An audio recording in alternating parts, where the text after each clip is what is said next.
So we are going live. Welcome, ladies and gentlemen. I'm here with Mr. Naugrim, and we are casting today Group C of BSL Season 6, Round of 16. Welcome, Mr. Naugrim. Yeah, thanks. I'm looking forward to this group. I pointed out last week that this is the one group that I'm most looking forward to because I feel like the players are the closest, and we've got 3 players that are so close to being like top 4 caliber. Oh yeah. That I'm looking forward to see who can make it out of this group and possibly see how deep they can go. Yeah, it will be incredibly even group. And even the matchups are interesting. It will be PvT and ZVT at the beginning. So I think we can easily say that it will be good for everyone. Yeah, I'm definitely excited this time because unlike last week where it was Protoss versus Zerg the whole way, we've got a little bit different. We've got 2 Terrans, and I hope one of the Terrans makes it out, because if one of them don't, yeah, the only Terran so far is Dandy making it out, and then if I don't make it out tomorrow, there's literally gonna be 1 Terran out of the 8. Oh yeah, the final 8. It would be good to have at least 2 Terrans, right? Yes. It would be even. It would be fair. Yeah, but still we have like TerrOr. I think have pretty big chances. You have pretty good chances because, as you said, you are preparing only against Zergs. That's good for you. So yeah, there are still big hopes for the Terrans. Yeah, there's definitely good shots of a Terran getting out. TerrOr's very good. SPX is also very good. I have to see, is TerrOr going up against Bonyth first? Oh yeah. I think he is, right? So it's going to be difficult to beat Bonyth, but TerrOr is very good. I think he has a good chance of taking out Bonyth. Oh, but also it's hard matchup, I think. And Bonyth likes PvT, and he's known for his carriers plays. I know. I played Bonyth on the ladder maybe a month ago, and yeah, his carriers are very good, but TerrOr's got a lot of builds that maybe Bonyth won't even make it to carriers. We could see fast timings like Dandy was pulling out versus TT1. I think he was hitting very fast 4-fact, 5-fact, and I know TerrOr does like to use 6-fact timings, which may not let Bonyth get up the carriers. So there's a real chance that TerrOr can get or kill Bonyth before Bonyth gets into his comfort zone. Yeah, that's definitely possible. Like it's very costly to go to the carriers, and it costs a lot to tech into them. So if you will find a right gap and right timing, it's pretty easy to punish that. Yeah, my go-to versus players that try to rush tech or rush double nexus is Marine Medic, and I've seen TerrOr use Marine Medic on 2 base. Not often, but sometimes, so you also got to worry about that. And even if Bonyth gets carriers, you know, Marines really shred carriers pretty fast, but I don't expect that to be pulled out because Bonyth does like to use Reaver so often, and Reaver really shuts down Marine Medic play pretty easily. So I don't expect Marine Medic, maybe 6-fact timings more likely to come out from TerrOr. And isn't it like, if you would know for sure that your opponent would go for the carriers, isn't the Marines and Medic straight counter to it if there would be no Storm and no River? Yeah, if you're 100% sure that this guy's going to go carriers, and it's unlikely that he's, for example, going to build an Observer before that. Like, let's say he just expands, goes instant 2 Stargate, no Observer, so he's just blind. Then Marine Medic is an amazing counter. But if you're playing versus somebody that's going to wait for Observer, find out what's going on, and then see if it's safe to go to 2 Stargate, then Marine Medic is not the greatest. Yeah, it needs to be this shock for your opponent when he's seeing Marines and Medic like marching towards him. So maybe we can show the players' profiles of our first 2 players, which will be Bonyth and TerrOr. As you said, it will be our first match. Yeah, so I'm looking at Bonyth's profile right now. Let's see. Most OP unit. Vulture. And not only one. Yeah, Vulture seems to be OP, and I think there was Like there was many other players which said that that Vulture is OP, so we can trust. Yeah, I think Dandy said that. I don't like that. I don't like when Terrans say that the Vulture's OP because you gotta bash the Protoss and the Zerg players.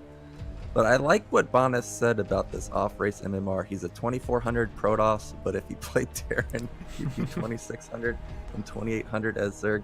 See, I like that. Zerg is Imba. I kind of have to agree, though, that if you are at a certain rank with Protoss, you can probably go higher with the other races if you put in as much time. I feel like once you reach a certain level as Protoss, like, it gets very hard to move higher than that. That's when Terran versus Protoss, all of a sudden Terrans have the higher win rate. Zergs are always going to have a higher win rate. I somewhat agree. I don't know about going to 2600 or 2800, but I agree that he could probably have to higher Terran or Zerg if he played one of those two races. Oh, I never thought about it. So if I'm a Zerg and when I'm 2400, I shouldn't be happy that I'm on as high rank as a Protoss, for example. Not very happy. I don't know.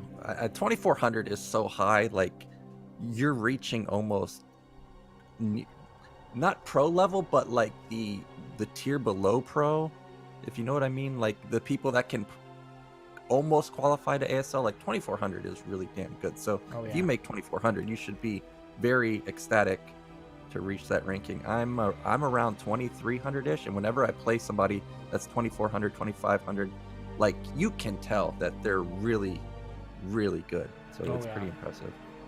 Yeah, I saw Larva hit 2500 recently after winning a flash, so 2500 is definitely a lot. And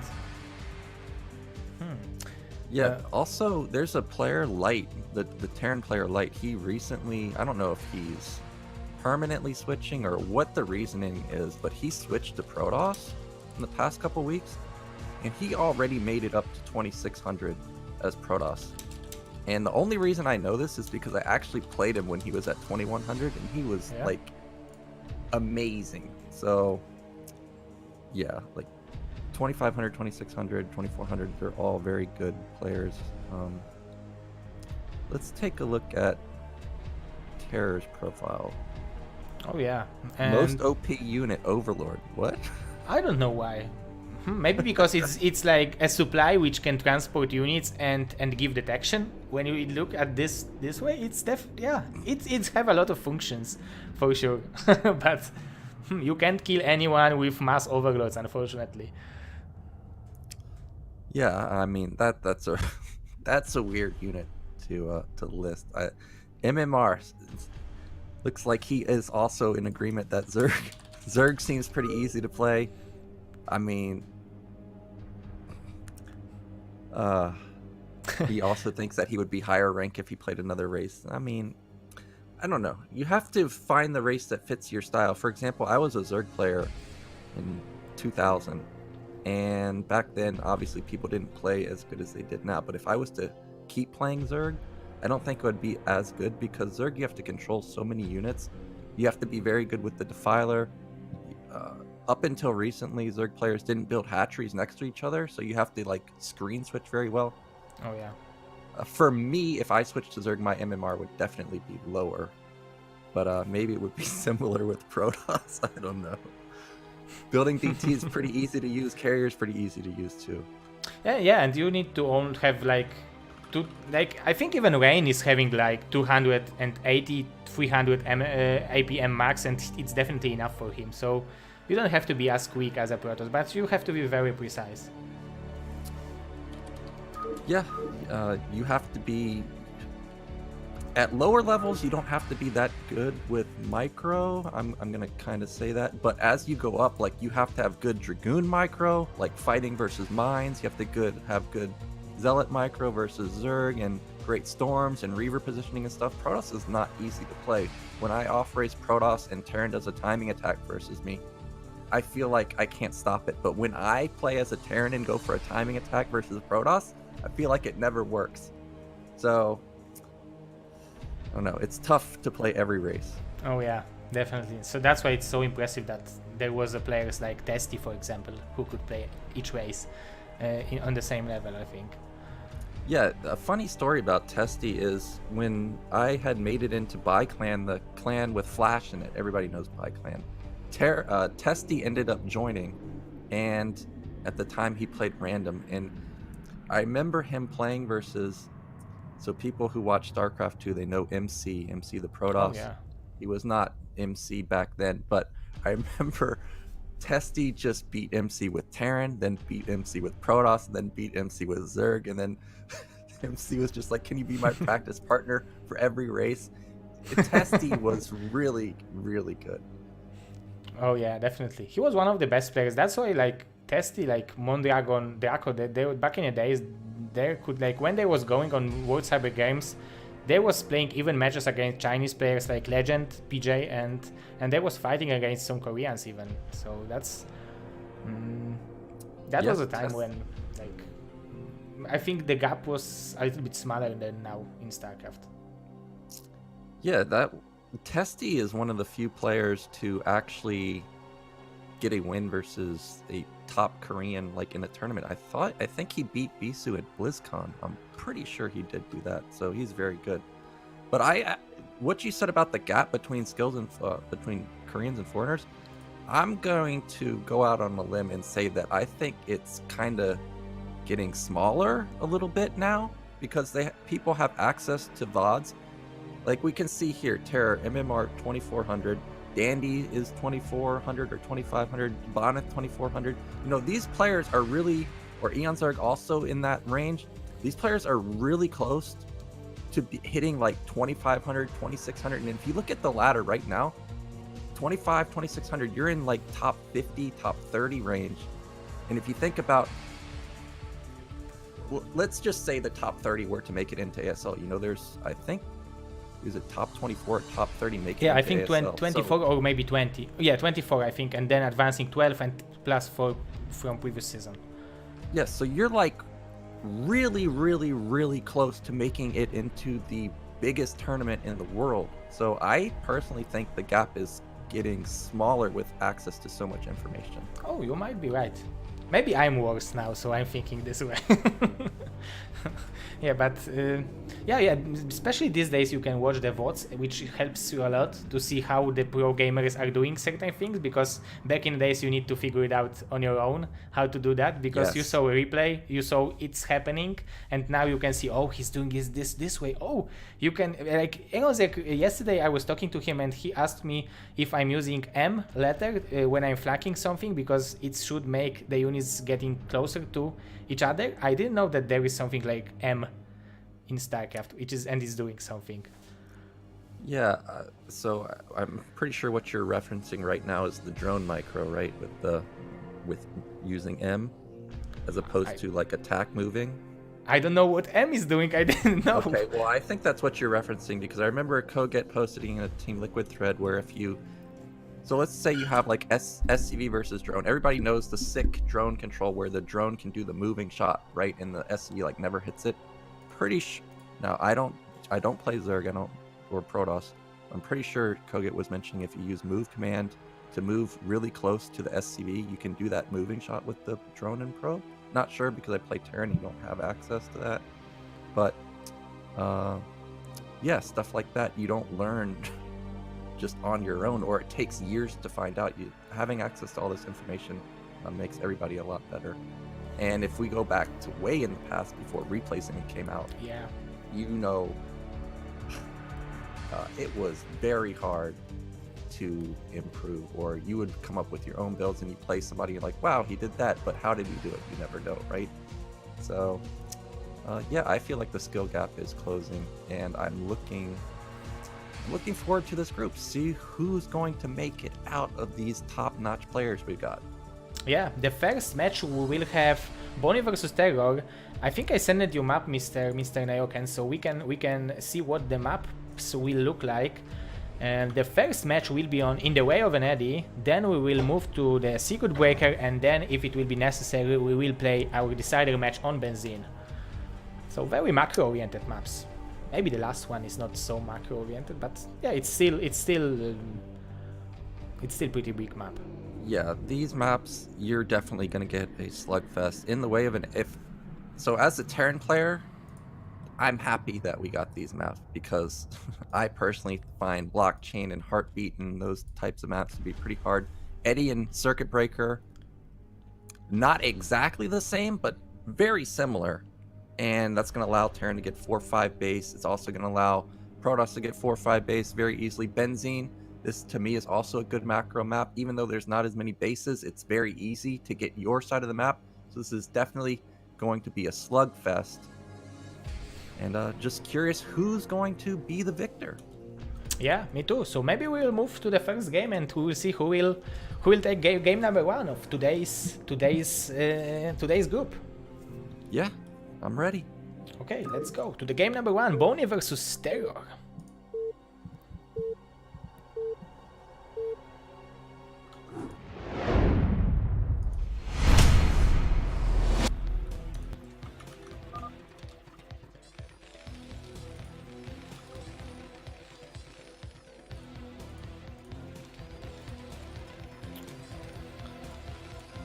Okay, so spawning on the top right location as a yellow Terran, we are having TerrOr. And in the top left, we've got the strong Polish Protoss, is Bonyth. And the first thing I'm going to be looking for with Bonyth is every single game I watch, just like Dandy going gasless expansion every game Terran versus Protoss, every game I watch of Bonyth, he builds this one Zealot and he sends it. Now, personally, I don't mind it because the Zealot a lot of times does a lot of damage.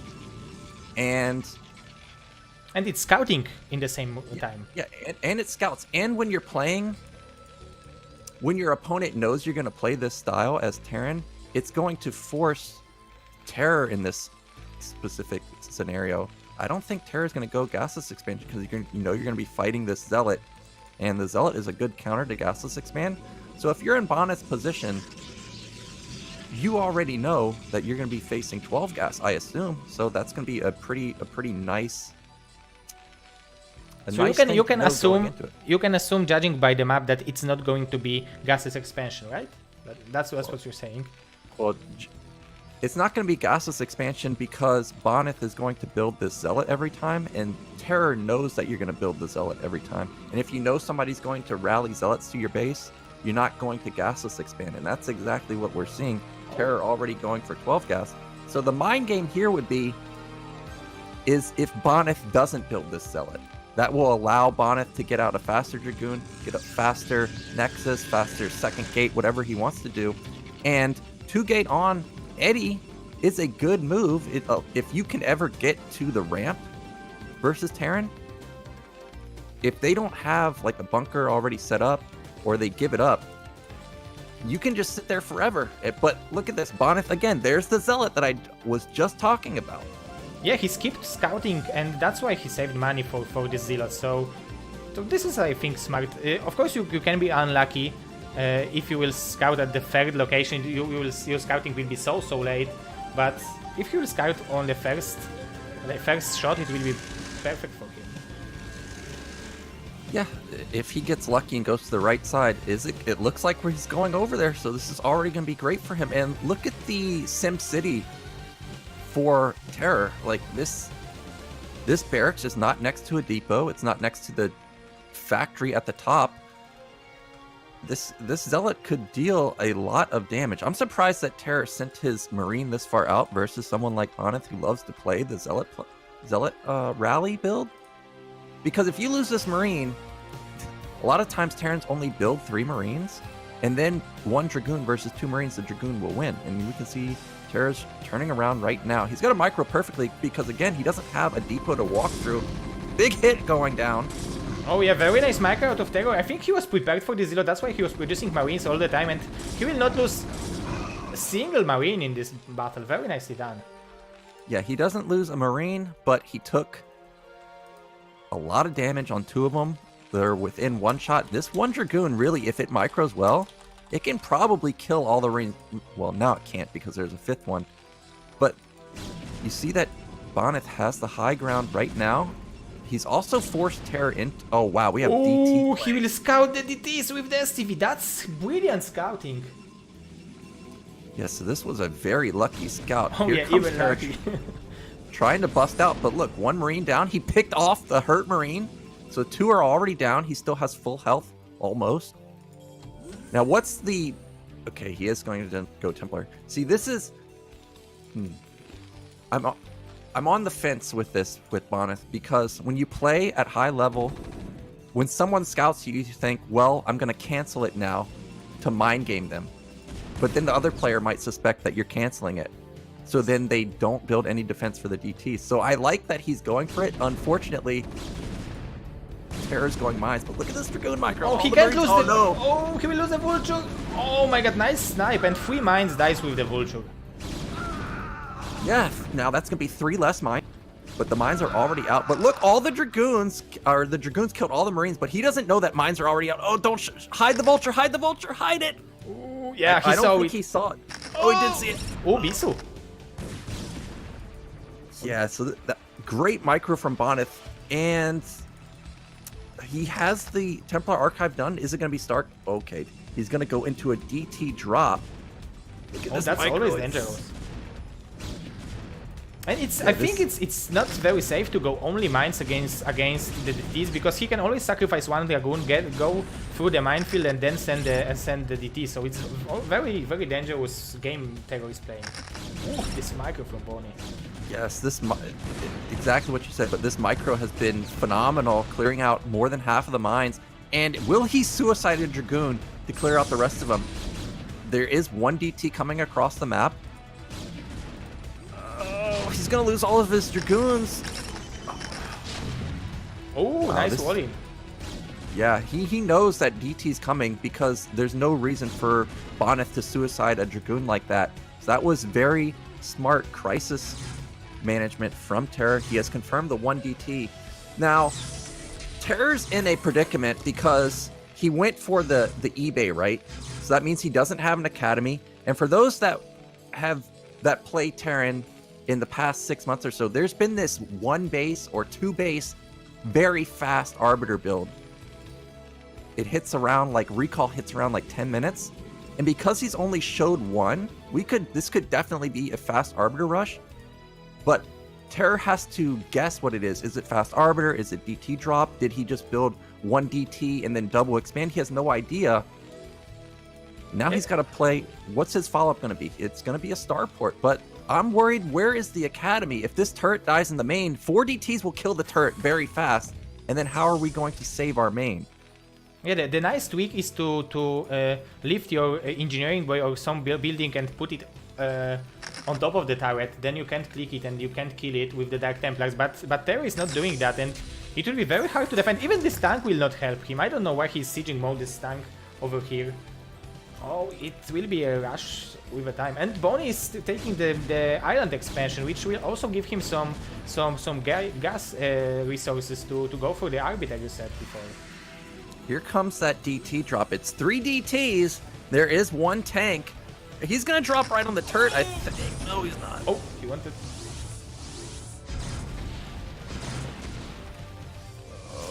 At least TerrOr knows about it right now. It's good for him that he didn't lose this turret immediately.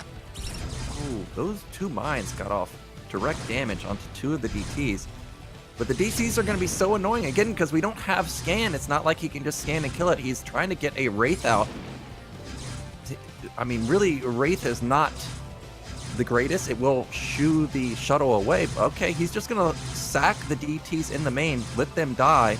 He's going to kill the starport. Oh, but if he will kill the shuttle, Bonnie will not have opportunity to transfer probes to his new expansion. That will also... I don't know if TerrOr is thinking about it this way, but it might give him this opportunity to snipe the shuttle. Yeah, so he's not going to get the shuttle because it's too far gone. Oh, yeah. Bonyth wants to save the shuttle, do an elevator into top middle. And look what we have behind this for TerrOr. Remember, I was talking about how we don't know if it's fast Arbor, if it's fast DT drop. What is it? I'm trying to find his armory, but he doesn't have one. This seems to be just probably going to be a 5 or 6 fact timing.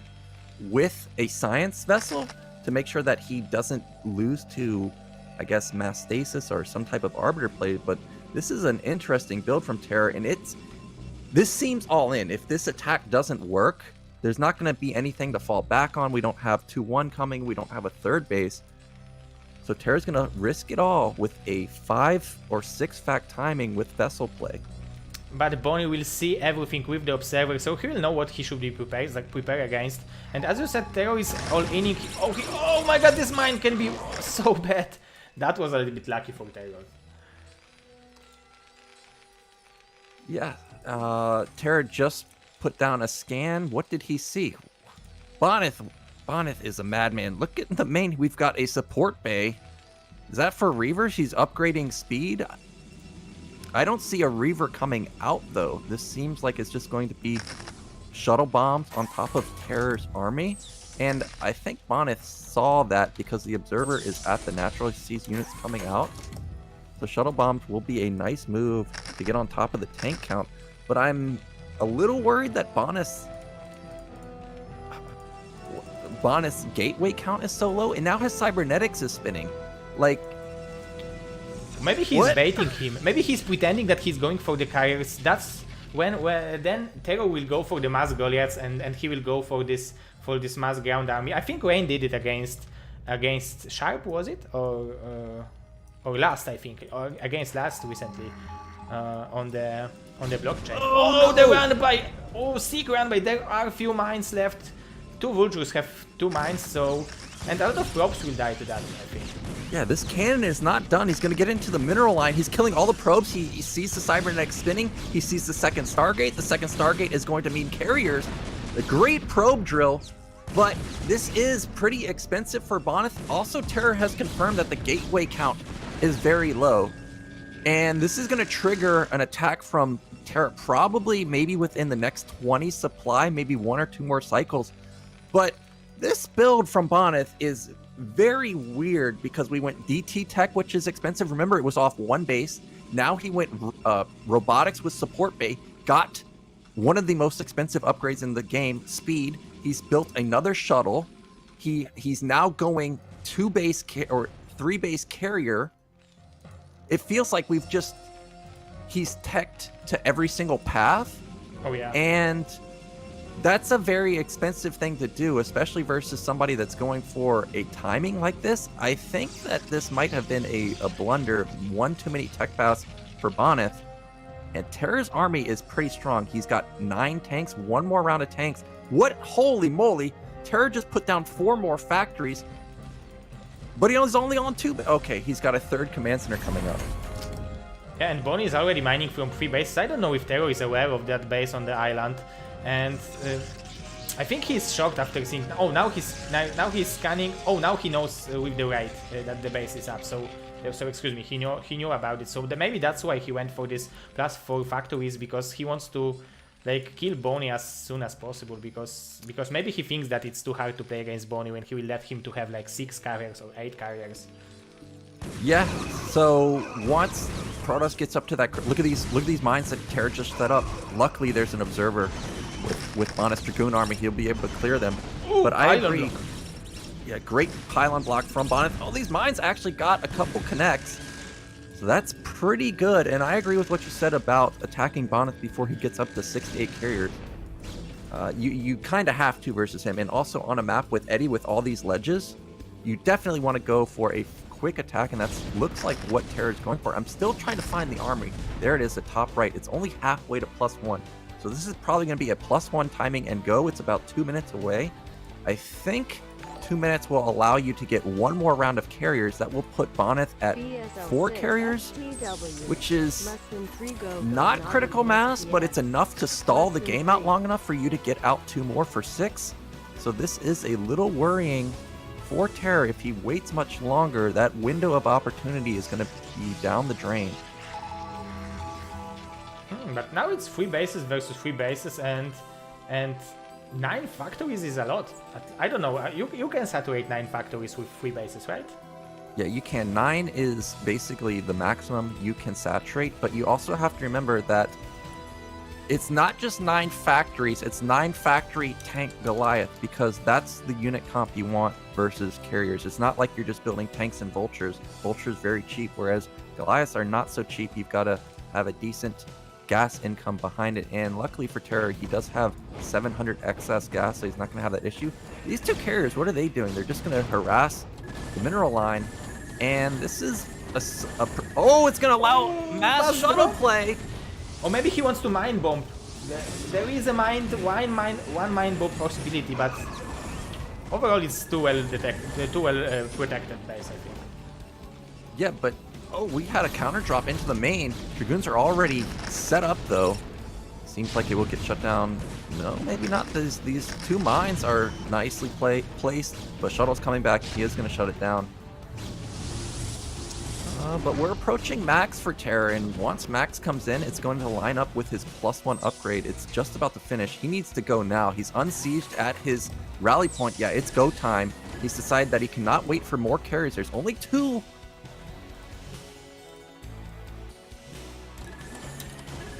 We have Templars coming out for Bonyth. So this is where it gets scary, because if we don't smash the first attack as Terran, they're going to get the carrier count higher. They're going to have more Storm. We're probably going to get our Goliath count reset if we stand in Storm. And it's just going to make it so difficult to have a follow-up attack. The supplies are dead even. Oh, yeah. Oh, he got a Templar snipe. 2 Templar snipes, maybe? Oh, but there are 4 carriers already, and there are not too many Goliaths from TerrOr, so he needs to be careful. If he lose too many Goliaths, his army will be dead to Protoss, because carriers can snipe the ground army so easily. Yeah, that's totally correct. And TerrOr, he's scrambling to get more Goliaths out. He's got a ton of production. He's rallying across the map, but look at Bonyth just buying time with these shuttle storm carriers. Here comes another big attack. The Zealot Bomb. Is it going to be enough? It's on the tanks, but I don't think there's enough. Maybe it is. A great storm. Nice, yeah, great storm. Defensive matrix was also great from TerrOr, but there are only 3 Goliaths left. There is 1 coming, and Bonyth skipped 1 carrier, so he's having only 3. So it's not like this critical number, which often players are saying that critical number is 4 or minimum number. Yeah, but it doesn't matter It's if working. you have. Yeah, it doesn't matter if you have critical mass or not, because tanks can't hit carriers, and now we've got 3 carriers versus 5, 6 Goliaths. Dragoons are here, so TerrOr's timing attack did not work, and now Bonyth is on the counter attack, and really there's no counter to the carriers now. There's just flat out not enough Goliaths. There's also a huge amount of Dragoons. And Bonyth is going for the throat. He knows that he has advantage, so why not try to use it? He didn't lose any economy. 1 carrier is so close from dying. Yeah, and look at the bank from Bonyth. He's got 2k, 2k. Yeah. So he can flood a ton of units very quickly. You know that Terran's building mass Goliath, so just build mass Zealot Dragoon. That's exactly what he's doing. He just needs to send them across the map. But I don't think it matters. Look at the spot, 100 to 160. Oh, yeah. There's 0 chance of TerrOr coming back. Exactly, and Bonyth is already having 2 more carriers flying towards this base, and now this 3rd base from TerrOr is unprotected, so it will be so easy to kill, and there is no hope for TerrOr, I think, because he's also mined out in the main base, so he's trying hard, but it's a hard situation for him. Very hard. These carriers, there's 3 of them. They have 37 kills. 37! They're just dealing so much damage. One of them is very low on health, but the other 2 are pretty healthy. That's why we were saying. That's why we were saying that TerrOr might try to kill Bonyth before he will get to the carriers. Yeah, like I was pretty surprised that we went for this 15-minute timing. If you're gonna timing attack Bonyth, I felt like after that Vulture run by, that was a good shot to go because you saw that the gateway count was very low. But regardless, Bonyth looked amazing there, and unfortunately, TerrOr's gonna go down 0-1. Yeah, unfortunately for our TerrOr fans, including Yes. Mr. Naugrim. Yeah, I think I'm surprised that Bonyth made that work because he had just had so much tech, and that was expensive tech, and he still got carriers up. How does he do it? I don't know. I don't know. He got like that was very fast. Dark Templars. It got scouted and it did damage anyway. He went for quick shuttle without reverse, and then carriers. The only thing which he was missing, I think, was river and arbiter from. Or if you are like against Terran units, I'm not talking about scouts or corsairs, but yeah. Yeah, go ahead. Sorry. He also had Storm. It was like he had like everything by the 15-minute mark. I don't get it. And he took a third base, but it was an island base. So it wasn't like he even had third base econ really fast, yet somehow he just had everything. It doesn't make any sense. Yeah, it's incredible how good Bonyth is, but yeah, TerrOr did well. I think when he was marching towards him, when you said that look at the supplies, they're that even. Like, he still got a shot, but I think Bonyth somehow is managing the fights a little bit better than TerrOr. Yeah, you have to remember that it's Eddie, so unless you have high ground, which TerrOr did have that time, so that wasn't an issue, but sometimes on Eddie going up the high ground, you're out of sight, it allow Protoss to jump on your army immediately. You've got to be very aware with where your units are set up. It's a difficult map to fight on, as every race. But yeah, great positioning from Bonyth.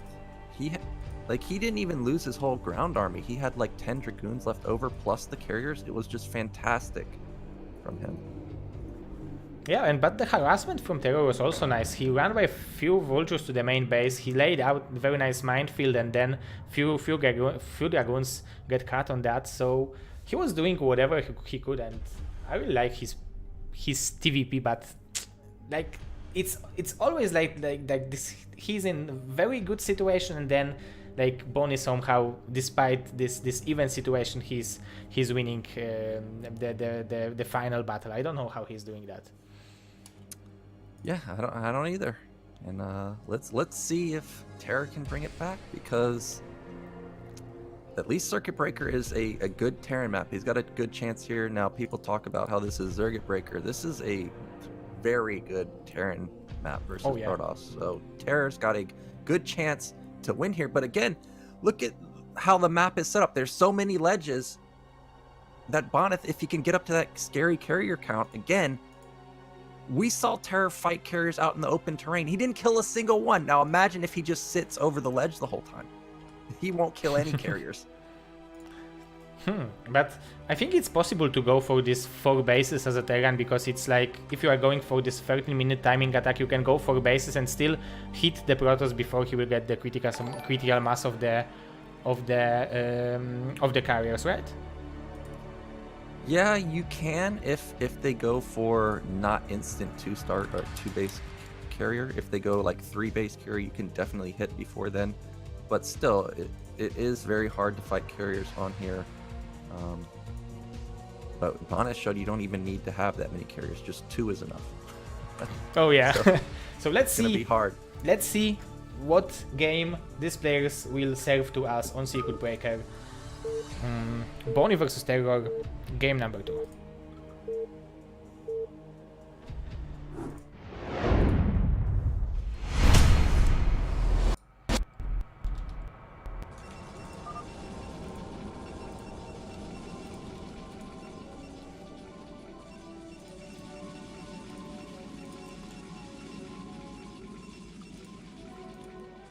So spawning on the bottom left position as a purple Protoss, we are having Mr. Bonyth.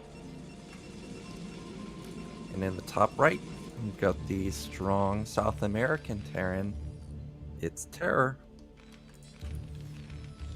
Cross position, what can you say from Terran perspective about cross position on Circuit Breaker? Is it better for you? What do you think about it? For me, this is the ideal spawn, because there's a lot of things about this spawn. If you have horizontal spawns, so a lot of times Terrans will take top middle, for example, in this scenario, but often, a lot of times they won't take it. So if you don't take it, that's a base that you can't get. It also makes it hard to push that direction in general up to the third base through the mineral only direction. So that's a hard angle to push through. So I don't like horizontal spawns. But I don't like if Bonyth was bottom right, because him being bottom right makes it hard to take that mid-right base. So that base is out of the question now, and then you're forced to expand horizontally. So having cross spawns like this allows you to get the 4 base that you talked about. Yeah. The natural, mineral only, and top middle. That's almost just guaranteed bases because it's so much distance for the Protoss to take to go kill any of those bases. But it also allows Terran to start expanding bottom, and if they're able to expand bottom, they're also able to expand in that direction and defend mid-right at the same time. So that makes Terran get 5 base very easily. And once Terran gets 5 base with 4 gas, they almost don't need any more bases for the rest of the game. They can just be so strong for like 50 minutes on 5 base. So these spawns for TerrOr are about as good as you can get. And we are seeing some aggressive gateway from Bonyth. It almost looks like PvZ from him. And as you said, he likes his Zealot pressure at the beginning. And now he's going even for 2 Zealots, so it will be even bigger aggression. But again, TerrOr is scouting it perfectly, so he will know what he should be prepared against. So that's good for him, and he's immediately adding this supply depot, which will help him greatly against the Zealots. Yeah, I'm surprised that Bonyth is going for this forward gate because, as I was stating earlier, TerrOr's got to know that Bonyth is just the guy that always builds a Zealot, and it's unlikely that you're going to go gasless versus him. And really, when you're going forward gate, you're hoping the ideal situation is they gasless expand because you're just going to deal so much damage. And I just find it unlikely that TerrOr's going to do this. This may just be a little bit of a mix-up. Oh, look at this pylon block. I thought it was going to save the probe, but the Zealot is here. And what's great about this pylon? Oh, the micro is this done SCV. from that SCV. Ooh. This is what I like to see. Oh, but this one Marine is stuck on shooting to the pylon. Yeah, so that pylon, even though it's not really... Okay, it blocks the mineral patch, but what it really does is it blocks that Marine. So if TerrOr is not paying attention, he can't just attack move. He's got to purposely move the Marines. And 3 Marines versus 2 Zealots, the 2 Zealots can win. Now, not in this position. The setup is just amazing from TerrOr. There goes 1 Zealot. But he's defending this aggression from Bonyth perfect. He lost, I think, 1 STV overall. So yeah, far. this is perfect defense. But look at this. TerrOr is still 3 on gas. Bonyth sees that it's still 3 on gas. What does this mean? Because there's no second factory, no starport. There's that Zealot trying to get into the mineral line, but the Marine control is immaculate from TerrOr, only losing 1 Marine so far. And he even don't care about the Zealots, he just wants to kill the pylon first. He knows that he will get this Zealots eventually. Yeah, and it did supply block Bonyth for a moment, but Bonyth, what's his follow-up going to be? He sees that there was 3 on gas the entire time, and you're playing versus TerrOr, who definitely could be going for some type of proxy somewhere. So Bonyth has to be a little worried. It seems like TerrOr is just going to do an FD and is just going to expand behind it, but he is moving across now. Marine tank versus Dragoons without range, that's a pretty dangerous move. Protoss has got to be very careful, and there's second gate just started for Bonyth. See, Bonyth saw the gas being mined from TerrOr, and since it's TerrOr, like I said, you got to be very worried about some type of proxy, and because of that, this is 1 base, 2 gate robo, probably going to be Reaver play coming out from Bonyth. Oh yeah, and TerrOr, like, thanks to having this gateway on top of, like, his oh, he's sniping the tank, and he will do it. Nicely done. That TerrOr will not know if this is expansion or not. Oh, the Vulture might try to do it. Oh yeah, at least he will scout that there is no expansion, but beside that, he didn't lay any mines. So yeah, but it's still fine from TerrOr because he's going for his own expansion. He laid some mines on Bonyth's side of the map, so it's fine for him, I think. Yeah, so the Vulture getting in despite dying was a big move from TerrOr because now all he has to think is, okay, am I facing Observer or am I facing Reaver? So we see him instantly put up an engineering bay. That's great. Now I expect him to put down 4 turrets, probably around his base, make sure he does not die to Reaver. This time Bonyth is going for Observer. He's just going to play it safe. I thought he may try and put down some pressure. Oh, there is the support base. So it's just going to be Observer first into the Reaver play. And usually when Bonyth goes for Reaver play on 2-base like this, we can expect the carrier follow-up. Oh yeah. And isn't it like you always can expect that from Bonnie? Yes. Almost every game I watch of him is carriers, but this is going to be much faster than last game. He may not even get a third base. We have mines already set up to deny the third bases of Bonyth. Here comes that first observer. And whoa, again, we have speed being upgraded from the support bay, but there's no shuttle being built. There's no Reaver being built. Is this just going to be mass shuttle bomb like last game? It might be, but it's huge investment because Bonnie is only on one base, and spending 200 gas, 200 minerals on that upgrade on that time of the game, when you don't have too many units to put into this shuttle, it's very interesting. So Dragoon's just clearing out some mines, trying to open up a pathway. There are the first couple turrets from TerrOr. He needs to get a couple at the top because he still doesn't know if it's Reaver. We still don't even know if it's Reaver. The shuttle is done. It's got to be Reaver. It's not like he has mass gateways. Okay, there is the Reaver. There will be a Reaver. How fast is he going to put down these Stargates? Where's that scan? I heard a scan. It just went off. He scanned the main, so he sees the support bay. I think he just missed the shuttle. Oh yeah, I think he missed it. You are right. So he don't know the exact timing of the Reaver, but he should suspect that it's somewhere close. Yeah, so he needs to scan the main, the natural. And if he sees this second gas, he can be pretty confident that this is going to be carrier play because look at how much gas Bonyth has. He just spent a bunch of gas. There's the Stargates. They just went down. But he had an excess amount of gas, and, you know, we don't see a third base. So what could Bonyth be doing? It's got to be carriers, right? So I expect Armory to go down from TerrOr. It has gone down at the natural. Now what we're really looking for is it going to be another +1 timing, or is he going to wait for 2-1? In this game, the Armory is very late, so if you wait for 2-1, you're definitely going to be facing at least 6 carriers, which is going to be very dangerous versus a player like Bonyth. Oh yeah, and Bonnie very smartly sneaked one observer to the TerrOr base, so he will know on how many factories TerrOr is, and if it will be some kind of stolen game for 3 or 4 bases, or some kind of 5-6 timing attack. So that's very important observer. And Reaver is already there. This Reaver's gonna kill the tank and the turret. Goodbye. Oh my god. So even turrets are not helping. Yeah, there's a guy that I played a long time ago. Every game he went Reaver, I knew it was it didn't matter that you knew it was coming because he was either going to kill all your SCVs, kill all your tanks, or kill all your supply depots. And Bonyth is the type of player that can also do that. You saw the turret. What is? He's sniping. Yeah, 4 tanks is enough to 2 shots. Oh, now he's killing SCV, just as you said. Oh my godness.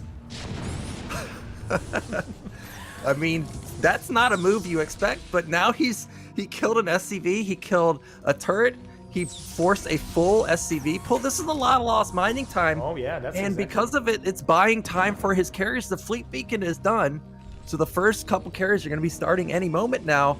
And I'm worried for TerrOr because we have a third command center. He seems to be going into 2-1. We don't see a flood of factories, and I flat out just don't think he's going to get a strong enough army before Bonyth can make like 8 carriers. Oh my god, he killed another tank and the turret, so now poor TerrOr have to go with entire army to defend it. And I like that we are on this stage of the evolution of Bonnie play, that everyone knows that he's going for the carrier, so he's doing it close to the Nexus. He knows that if he will waste scan on that, that's my advantage. Yeah, and he even built another Reaver. He has another shuttle. So this is like carrier Reaver combination. I think it's going to be mixed in with the army, which you don't really see. Now what, again, at this point in the game, it's got to be TerrOr's just going to camp. But if you camp, Bonyth's going to have 4 or 5 base. He's going to have 10 carriers. He's just going to sit over these ledges. You're never going to kill him. This is... I don't know what TerrOr is supposed to do from this point. He probably just feels helpless, to be honest. I think he lost like 3 or 4 tanks, and Oh my god, 2 more shuttles are going to the main base. There are 2 rivers in them, so a lot of SCVs are in the main base, and he can even kill the supply depots. Yeah, that's exactly what I was going to say. Look at these depots. That's going to be like 6 depots that he can kill. But no, he's going for the SCV line. He needs to be careful. Well, he's killed all the turrets, so he doesn't even need to be careful. He can just leave, and the full SCV transfer to the 3rd base. He could jump on this tank at the 3rd. He's going to kill another tank! Ooh, nice escaping from the Scarab, but still huge damage is being dealt. And then again, TerrOr is not mining from the main base, and Bonyth is making 2 more carriers. He's already having 2, so despite doing this amazing pressure, he is macroing at home. Yeah, and he just killed the science facility. I don't think it was a cancel. That's 150 gas gone.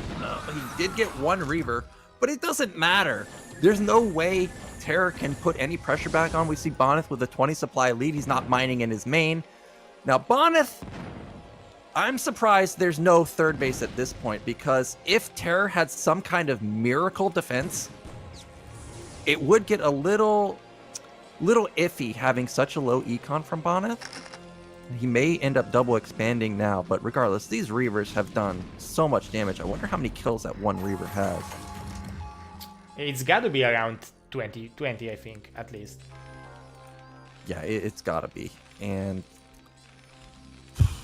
but there's still plenty of SCVs. Look at the natural of TerrOr. It's so many SCVs over there, so he can saturate the bases. Maybe not perfectly, but it will be still fine saturation. And as you said, it might be dangerous for Bonyth to go for such a late expansion, because now TerrOr definitely have the income advantage.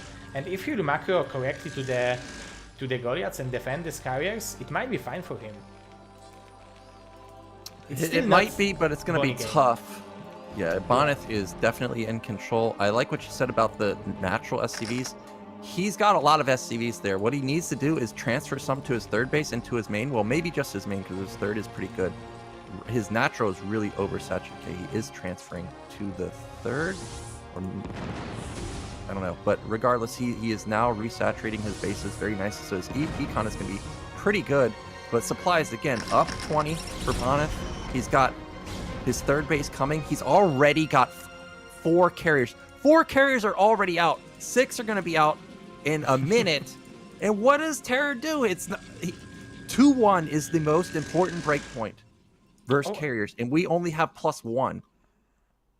But Bonyth is already having +1 on the carriers, and +2 will end in few seconds. So he will have +2 carriers, 6 +2 carriers in like 1 minute, I think. Yeah, his carriage can be dealing so much damage. I thought that Reaver was going to get some kills. Now, the one thing that Bonyth doesn't have is look at his ground army. We've got like 8 Dragoons, a Reaver. I mean, that's not very big. So if the tanks can kill all the Dragoons, and let's say TerrOr has 20 Goliaths, maybe he can run under the carriers and kill them. But Bonyth just has such great control that I don't really ever see that happening. I expect Bonyth to put down a flood of gates pretty soon, because really that's the really only weakness he has right now, is just make sure the Goliaths never get under the carriers. And he's having plenty of money, so he should do it, especially that he's mining from this mineral only now, so he can afford to make carriers from 2 stargates and produce from at least 6, maybe 8 gateways, I think. But look at this macro from TerrOr. Despite all that damage, he's at 140 and Bonyth is at 150. So he's done a good job recovering. He's building a 4th command center. This is really nice. Now, this is a pretty strong timing. I'm trying to get a count on the Goliaths. There's 11. Well, it's 0. enough. I gotta tell you, there's no way 11 Goliaths can beat 6 carriers. And while that's happening, there's a Reaver drop into the natural. Oh my god. 6, and TerrOr is not even realizing he's losing almost every tank. The Goliaths are fighting well against the carriers, but it's just too much, and entire SCV line in the natural is dying. Yeah, and he just killed almost all the tanks. There's only 3 left. There's 12 Goliaths, but we didn't kill any Dragoons. The Dragoons can fight the Goliaths. TerrOr's gonna turn around. So Bonyth is playing the whole game until 16 minutes on like 10 Dragoons. That's impressive. Yeah, I don't know how. Well, I did. Oh, those SCVs killed the Hero Reaver. SCV.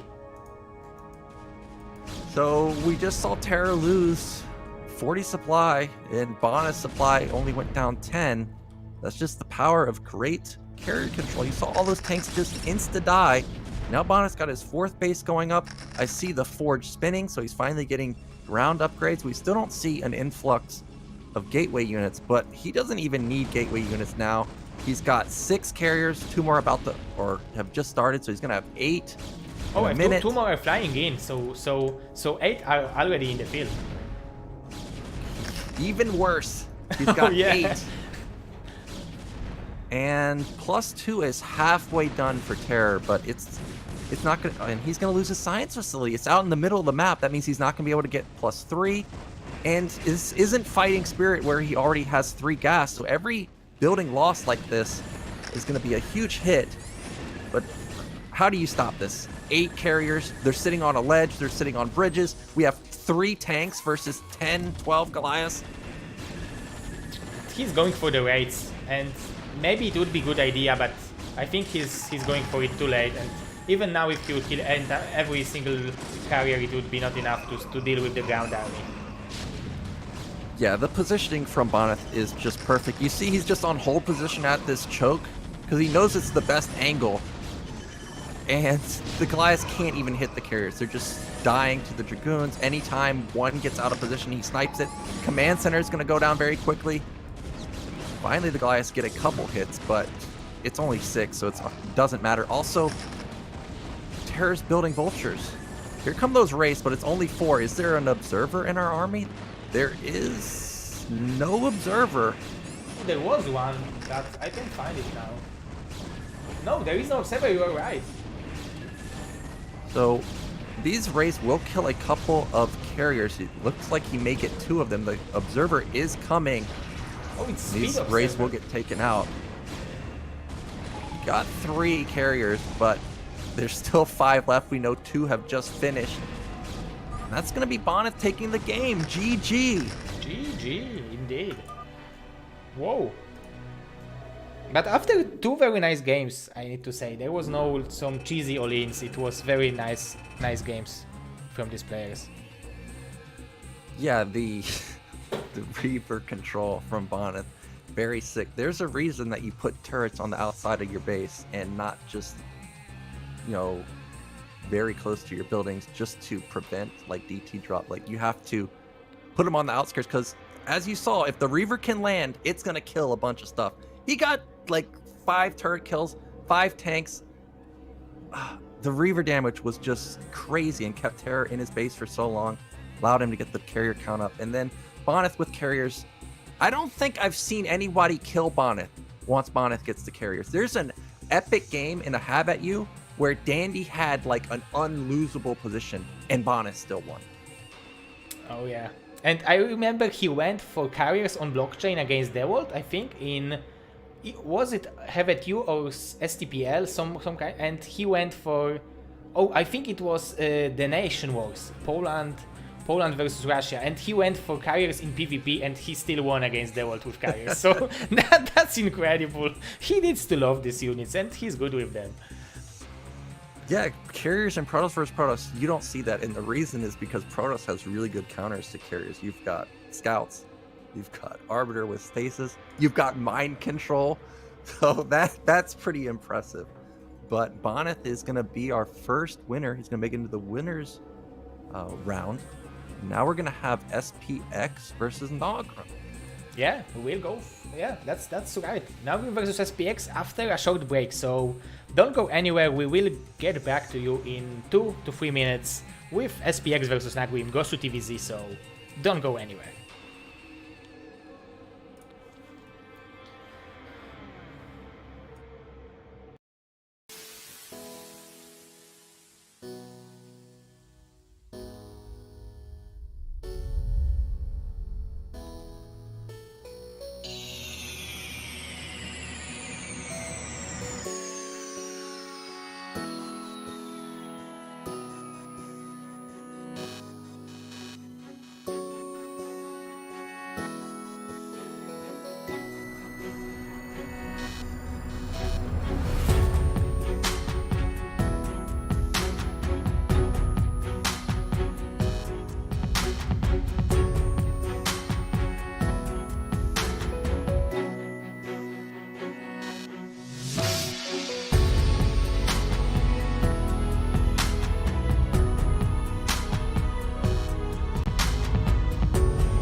Okay guys, welcome to the BSL round of 16 Group C with me, with Mr. Naoken, who is also playing tomorrow in the very hard group. So, how are you feeling, Mr. Naoken, before we go to tomorrow's matches? I feel okay. One thing that has happened to me is I busted my mouse, so I bought a new one. I bought the white Logitech. I had a black one. A product placement, yeah. and the people will say, well, you bought the same mouse. Well, it weighs differently, so I'm kind of getting used to it. So other than that, I feel pretty good because I've got 3 Zergs. I only have to practice first Zerg, and they have to practice first all the races because Kenzie plays Protoss first Zerg. So I have that advantage, so I'm good friends with the Netherlands Zerg, Rhett. I told Rhett who I was playing, and he's like, oh, you're playing against the best international Zergs currently. So oh yeah, definitely. It's going to be very hard to take out the top foreign Zergs. So I don't know. It's going to be hard. I think it's about as good of a group as I'm going to get, specifically just because it's just all Zergs. It's my best matchup. I don't have to play versus like Bonyth carriers. I don't have to worry about that. Terran versus Protoss my worst. So I think, yeah, this is my best shot. So if I don't make it out of this group, I don't think I would have made it out of any other group. Yeah, but I think you got a pretty decent shot. It will be amazing games tomorrow. I can't wait for tomorrow's group. Yeah. And also I wanted to mention that Team Liquid is like covering the previews about BSL. They are doing the previews. They are doing a lot of articles about BSL. And Mr. Big Fan, who was like the chief of Brood War on Team Liquid for 4 years, is now after going for retirement, after few years of amazing job, he started his career as a caster, and now he's doing his what would Big Fan do episodes about StarCraft. So if you would like to see that, guys, there is a link. You can see what Mr. Big Fan, who is a father of StarCraft on Team Liquid, would do in certain situation. He's analyzing replays. It's very nice. You can go and see it. I'm posting the link into the chat, so don't hesitate. Go click and watch. Okay, Mr. Naoken, I will show you guys the maps, because the next match will be SPX versus Naugrim, so maybe we will see the profiles first, if it's okay for you, Mr. Naoken. Yeah, so I played SPX on the ladder a few times, Terran versus Terran, of course, not Terran versus Zerg. SPX is very good though. Like, whenever I watch his stream, I never get to see his Terran versus Zerg. He's always playing Dandy, and maybe it's just me, but whenever I tune in, he's always beating Dandy. So Dandy, so SPX definitely very good, and in my experience versus SPX on the ladder, he pulls out a lot of builds. It's not just always standard. He can pull out 1-1-1 and stuff like that. So since I've played Naugrim in Chobo League and in Pro League, Naugrim's got very, very good standard play. Like versus 5 racks, I have to say that out of all the players I've played on ladder, yeah, he definitely stood out in terms of just playing versus standard. Like his mutilating deals with 5 racks very well. But because I don't know exactly how SPX plays, if SPX plays like 1-1-1, I haven't seen Naugrim face 1-1-1, so I don't know how good he is versus that. But you were telling me that SPX plays 5 racks a lot, so but only against me, maybe. Maybe. So I think if we see 5 racks play, I feel like Naugrim's going to have a good chance, and I don't know, it's probably going to be very, very close. Yeah, for me it's also very, very good match. For if I would make a show match, these 2 players would definitely could play against each other, definitely, because it looks like they are even skill, at least from my perspective. But Mr. Naugrim is saying that his MMR is around 2000 with Terran off race MMR, so that's pretty high, and Mr. SPX is having his off race about 2200. It's very high. It's like higher than my ZVT. Yeah, once you reach a certain level, Like, you can just transition to all the races because you just have good screen switching, got good mouse movement, you got good macro. Of course, every race is a little different. You have to go watch some VODs like, oh, well, what's the initial opener? Like, when I was off racing Protoss, I found it weird that Protoss has got their second gas so early versus Zerg, like on 25. I was like, dude, I have no minerals. But as soon as you get an initial build order, all of the practice you have with the other races, with the macro and stuff, comes into play. So no shock that all these players have like 2,000 plus MMR with off races. It's just how it is. But I'm ready for this match if we're ready to go. Yeah, we are ready. I just wanted to read the why you love Brood War from these players. Mr. SPX said you can't describe love with the words. That's good answer. And Mr. Naugrim said, I love the fact that the game is deep enough to still be changing after 20 years of competitive play. That's also a good point. That's why we all love StarCraft.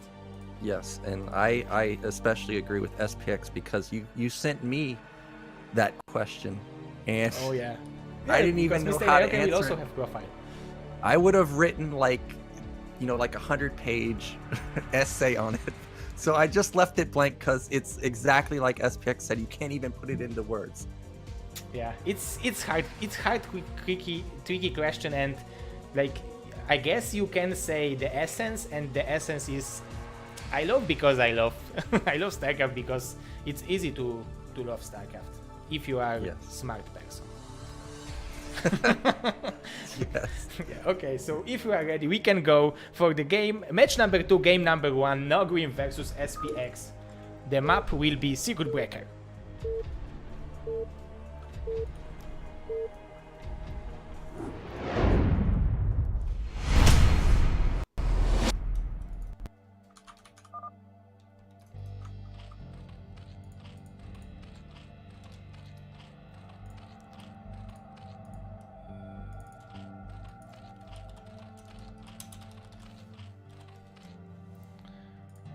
So, spawning on the top left position as a green Zerg, we are having Naugrim. And in the top right, we've got the Terran player SPX. So we've got close positions. What do you feel about these positions as a Zerg player? I think it's from my perspective it's fine because you have opportunity to make like cross position third expansion, and then if you are going for the longer game you can always deny Terran from taking his half of the map, and if you will split map and you will take the other corner, it's harder for Terran to do this mech half map push and just mass tanks. So I really like this kind of position opening, but on the other hand, it's open for some kind of Aatrox or more aggressive builds. I think even more open for 1-1-1 because you can make a drop with the Vultures, and it will be closer for Terran. So I guess it depends on what level, on what style are you playing, but it can be fine for a Zerg. Yeah, I agree. So we have a fast scout coming out from Zerg and Terran. Now, Naugrim, every time I played versus him, he went for a cross scout. That's exactly what we're going to see here. He wants to make sure he's not getting... Oh, wow, he's not going to cross scout. So this is what I really wanted to ask, is we see Naugrim's going for a 12 hatch play. It's just standard. Now, if he gets a scout... Oh, what?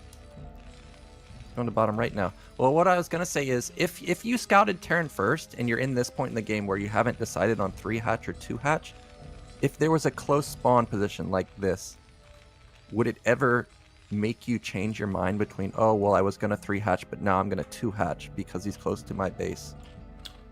I don't think. I think like now if you would go for 2 hatch, it would be pretty weird because you wouldn't hit the 2 hatch timing, and you wouldn't have pretty good economy on 3 hatch. So if you are going for 2 hatch and you are starting your gas right now, I think you will follow it up with the hidden expansion somewhere in the map. So because you will have money for that. So yeah, I think at least from my perspective there is nothing you can see to go for 2 hatch after scouting that. Yeah, so the scout timing, it would have gotten there around like 220, 230, and that is the point in the game where if you're doing 2-hatch, you would have what people call the 2.5 hatch build, where you would have a third base somewhere on the map, sometimes mid-left, sometimes bottom left. But it would not be the pure 2-hatch play with the super fast mutas. And let's see, what is SPX going behind this? We've got the command center. He's got 1 Rax Marines coming out, of course. But this refinery is exceptionally fast. This is about maybe like 25 to 30 seconds faster than a normal gas timing. But the eBay, I'm not sure if is that much faster. So, but regardless, either way, this +1's going to be a lot faster than usual. Oh, I don't know the timing, so I thought it's normal +1 build. So maybe he's going for some kind of like, because I know that SPX likes to bust when there is like 2 lurkers and 3 Sunkens. He is a Terran which is going for the bust more often than any other Terran. So maybe this is his timing. Maybe. This is definitely going to be a 5 Rax play. I think, though, despite us seeing 2 Raxes already, this is setting up to be 5 Rax. This is kind of... When you can get a fast command center like this while only building very few Marines in the beginning, you can go this hybrid academy, fast academy, 2 Rax play. Well, the times that I see this play from Flash is usually he went command center first, so I'm not sure if he'll have the econ to go for 5 Rax. It may be 5 Rax with just fast +1 into fast tech, but he is still going to have a lot of units coming out. His academy is pretty fast. He's going to be able to actually get out on the map at around like 5:15. And if he can force out some Sunkens from Naugrim, that would be great. Slow down his build just a little bit. Oh yeah, like as a Zerg, if you are seeing 2 medics, it doesn't matter how many Marines there are. You are always immediately responding with the Sunkens. So that's a good call. Just to move out, maybe not in front of the Zerg base, but just to the middle of the map and go back, and then the Zerg economy is happy with that. Yeah, you don't even have to attack with the Marines. You just show them. Zerg has to respect it. Whether they build Sunkens or they build Lings, they got to do something. They can't just build drones unless they have, like, God sense. They just know that you're not going to attack. So this would be a nice move out, but he's got to be careful because he doesn't have stem just yet. You see that he's waiting for a fire bat to make sure that he is safe. This is 3 medics, 8 Marines, and a fire bat. And the Spire is about 400 health. Now, what he wants to do is if he could, he would like to move out right before the Spire finishes, because then Naugrim has to decide, well, is this big enough of an attack where I have to build Lings to defend it, or can I wait for the mutas? It seems that SPX is going to wait, which is going to allow the Spire to continue, and he will be able to get the mutas out without having to build even any Sunkens. There's no Sunkens being built. I'm surprised that SPX didn't move out. Yeah, huge cojones from Mr. Naugrim. Like, oh, he's scotching another Marine. That's very nicely done. And 2 more. Wow, that's great control from SPX. He and won't he's buying lose. more time. Naugrim is buying more time with the slings. Time for the mutas he needed. So that's thanks to this run by. He don't have to build Sunkens. So that's brilliant. Yeah, and also bottom left, this is a hatchery that's almost done. So Naugrim got away with probably the best opener he could get away with. It's very economic. He's got mutas out. He delayed the push. But behind this SPX, he's doing, like I said, he's got fast +1, but he's got fast tech. That's going to allow him to get his starports up so much faster, get up that 4 to 6 vessel count. And like you were talking about how he likes to bust, maybe once he gets 4 vessels, he can just go up to bottom left and just plow through. Yeah, that might be too. But Naugrim needs to be careful. You need to respect the Marines because it's 4 racks into quicker attack, but it still will be a lot of bio. Yeah, this is still a sizable amount of, well, it's actually not that big. He's only got 1 group of Marine Medic. Now, Naugrim has a lot of Lings and 10 mutas, so he could pick off this army pretty quickly. And SPX is putting an add-on to his factory. We're going to have a push coming out. But because Naugrim has dealt with this attack so well, and he's powering into Hive already, I'm not sure if this is really going to work, because as Terran, it's not like you build one tank and go. One tank is not enough. Usually you're waiting for 3 tanks, and that may just be too late for SPX. Yeah, it might be because it's like, yeah, because there is this 9-minute timing when you are going with 3 tanks and out of bio, but I think it's on 3 axes, right? And so he will not try to hit this tank's timing. Or is he? Like, what do you think? Is it still possible to do it? He's gonna go for it, but I don't know if it's going to work. A lot of pros, or at least what I've read about what they said about a tank push like this, is if you're gonna go for it, you gotta go with 2, because Zergs just rush the hive so fast that if you wait any longer, they're gonna have Defiler Mound done, and then your push is gonna get thwarted, and tanks are pretty expensive, especially with siege mode. So SPX is on a clock. He's got to go probably within the next 30 seconds if he wants this to work, but look at what Naugrim has behind it. He's got lurkers set up at all his bases. His hive is done. Defiler Mound's just started. Now, Consume takes about, I think, a minute. So about 10:30 or so is when Consume is going to kick in. So if SPX can't make something work by then, these tanks are really going to be dead weight for him. Oh yeah, definitely. And as you said, Naugrim is really well playing with the Mutalink, early Mutalink, and he done extremely good job because he didn't lose too many Marines, but he still kept Terran in his base. So that's really well done. Even if it not look this way because he didn't kill too many Marines, it's a great job with these Mutalisks. Yeah, and here comes the first attack from SPX. Consume just started, so we got about 50 seconds for this upgrade to kick in. Oh, there will so be really oh, excuse me. He's gonna pick off a tank. Every tank is so important because, you know, 1 tank or 2 tanks is dangerous, but, you know, they don't kill Sunkens instantly. They don't kill Lurkers instantly. It's gonna take a while to kill these units, and that Naugrim, he just has to wait for the Defiler. As soon as the Defiler comes out, this attack is done. And SPX, he's got 6 barracks. He's got 1 factory, 1 vessel, or 1 starport. It's not like he's pumping. No, he can't lose the vessel! Oh, the vessel. GG. No vessel. GG for the vessel, of course, not for Mr. SPX.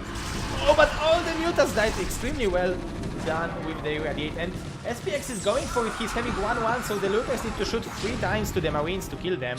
So Defiler just popped. Consumed is like 5 seconds away. This one Sunken is just going to delay just enough for him to get Dark Swarm out. There it is.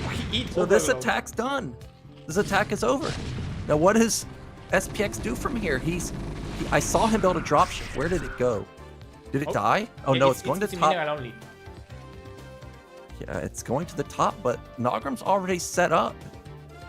Oh, if he will fly into the Scourges, it will be terrible for SPX, and he's going directly to the Scourges. I don't know how quickly the Naugrim reaction will be, but he have opportunity to deny this so quickly. He didn't realize. Oh, the elevator. Those mutas are very weak. It's not like he has 10 mutas left over there. Radiate did a lot of damage, so he's going to try an elevator, but 3 lurkers are already set up in position. Defiler coming also. So this is not going to work. Dark Swarm is going to already be ready. A nice defense from Naugrim, and SPX is going to the bottom now, but Naugrim's already had this set up so well that there's no way he can bust through. He's even got a macro hatch down here. Naugrim is playing this pretty perfect. And I really like how Naugrim is playing. Look at the supplies, it's even. Oh, and he's going for the bastard to the front. He likes that move. This is Mr. SPX move. Yeah, he saw. Oh, he's gonna get the Nidus! Nicely done. Very nicely done. Yeah, he gets the Nidus. All he needs is a free dropship drop into this bottom left location. Yeah, but he's only had 1 starport for so long. He just now completed his 2nd, and because he lost his first vessel, he's not even thinking about building dropships.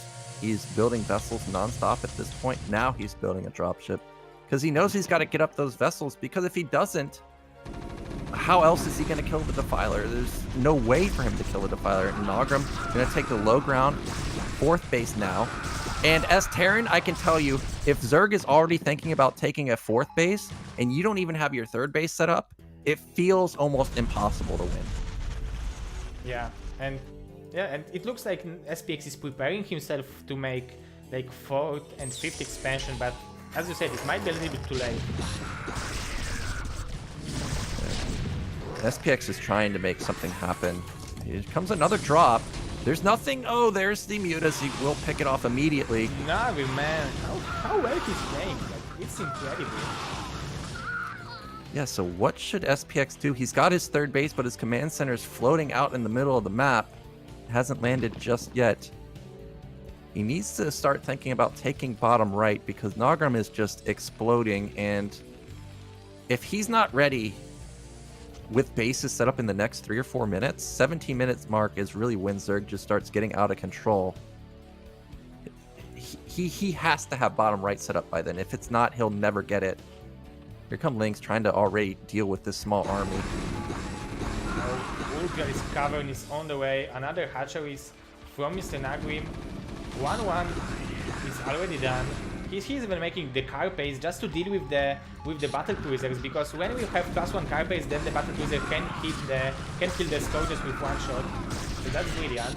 Oh, he will kill every single dropship, two full dropships, and the supplies drop so quickly for Mr. SPX. Oh, a brutal catch-up. Yeah, brutal catch-up. That's how I could call it too. That's definitely a brutal catch-up.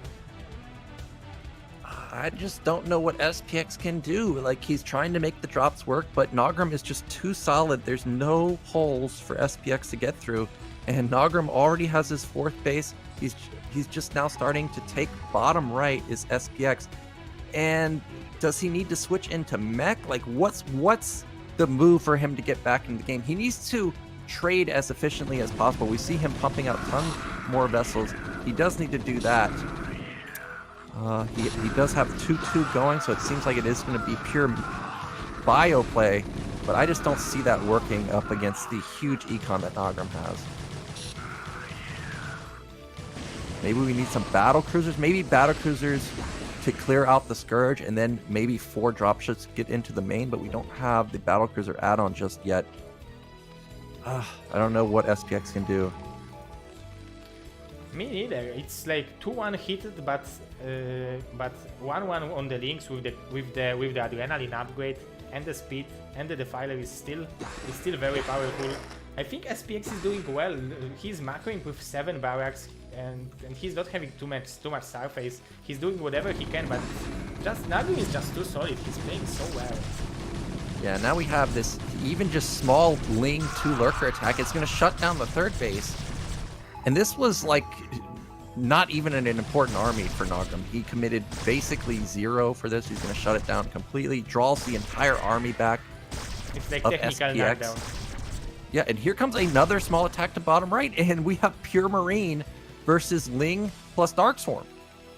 Oh my god, he can kill them all if he wants, if he will swarm correct. Oh, the Plague. He decided to go for the Plague and kill the energy on the medics. Oh, maybe he can eat 1 link now and kill them all. That's what he's doing. This is brilliant. Naugrim. But we have a huge attack to bottom left, and there's not that many lurkers and defilers. This might be the move. There's 1 lurker left over that hasn't been irradiated. He's got to irradiate that one. Bottom right's getting ransacked by just a few lings. If SPX wants to get back into this game, this is the time. He's got to bust through bottom left. Oh, the Scourges might connect. The links are here to draw the fire, and the 2 vessels goes down. Only 2 left. And the bottom right is going down. The same as Mineral, only Naugrim is all over the place. Yeah, and Naugrim has, look at his bank, just like Bonyth. 2k, 2k. Another big play. But we've got a huge bank from Naugrim. He's spending it now. Oh, look at it all just go down. So we're going to have like 10 ultras coming out. And there's going to be 0 counter to these ultras once they get out. Yeah, it will be 2 or even 4 to ultralisks, so it's powerful army. Look at the supply. We just went from even supply. Naugrim's up 30 supply now. Oh my god. This is how you macro, like 30 supplies by 1 click. Oh, well, this is gonna be ugly. He also just lost all of his vessels, so he can't even irradiate like ultras across the map. He's gonna just have to fight them head on. And we have another small Ling Lurker attack the bottom right. This time, Lurker's in the mix. There goes Dark Swarm. Luckily, oh, another huge plague hits everything. And now just pure links would deal with this army. And the natural from SPX is under pressure. So soon he will not mine from any base. Oh, he's still mining from bottom right, excuse me. Here come those ultras. There's the first. Oh, that's disgusting! 7 ultras coming from the back. See ya, Terran. There's the GG. Very nicely done. Very nicely done by Mr. Naugrim. That's impressive. I mean, SPX played so well, and despite that, Naugrim looked so solid. That's so impressive. Like I'm speechless. Yeah, like that's what every game felt like for me versus Naugrim is if he gets his 3rd base, you are in trouble because he's just so solid. He's not weak anywhere. He stopped the drops. He stopped the tank push. Like his macro was great. He took his 4th base before Terran had a 4th base. You gotta get something done versus Naugrim. You can't just build this 4 racks or 5 racks and then sit there. You see what happens. He will just abuse you with the mutas and the Zerglings. So SPX, maybe he needs to go 1-1-1. Maybe he needs to be more in Naugrim's face with the 5 racks. Last game was a 4 racks. Was kind of middle of the roadish. So I would like to see 5 racks or 1-1-1.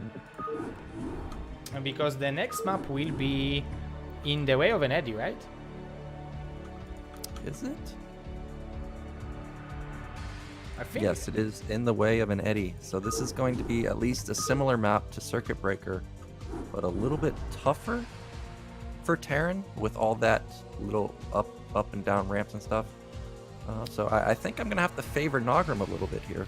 But on the other hand, it's harder to save your 3rd base, to keep it safe, because you need to defend it on the low ground. So it's like this small opportunity that you can use maybe. But as a Zek, you know about it too, so it's not too easy to do it. Yeah, that is true, but think about last game. How far did SPX get out on the map versus the mutas? Like he got to his bridges, and that's it.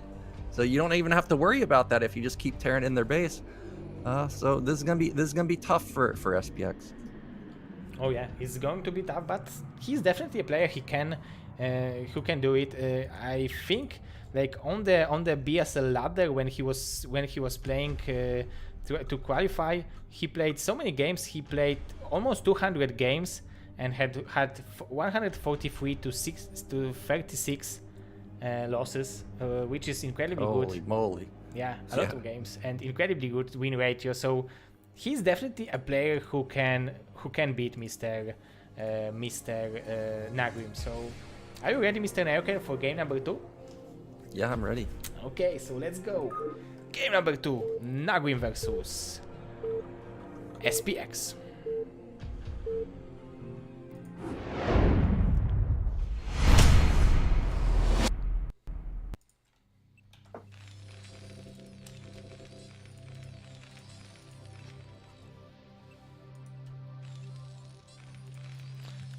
So spawning on the bottom left position as an orange Terran, we are having Mr. SPX. And in the bottom right, we've got the Swedish Zerg. It is Naugrim. Now this map, in the last season of Ladder, I thought that more Zergs were going to like 9-pool or overpool me, but most of the time Zergs ended up not doing that. Like the inverted ramp allows for the Lings to, they have high ground advantage. It makes 9-pool and overpool a lot better. But do you have any? Do you know the reason that Zergs actually didn't end up doing that as much? Or what are your thoughts on 9-pool and overpool on a map like this? So we were expecting 9-pool or overpool because of this reverse ramp, and it's because it's easier to like fight against Marines, or Yes. that's the main reason.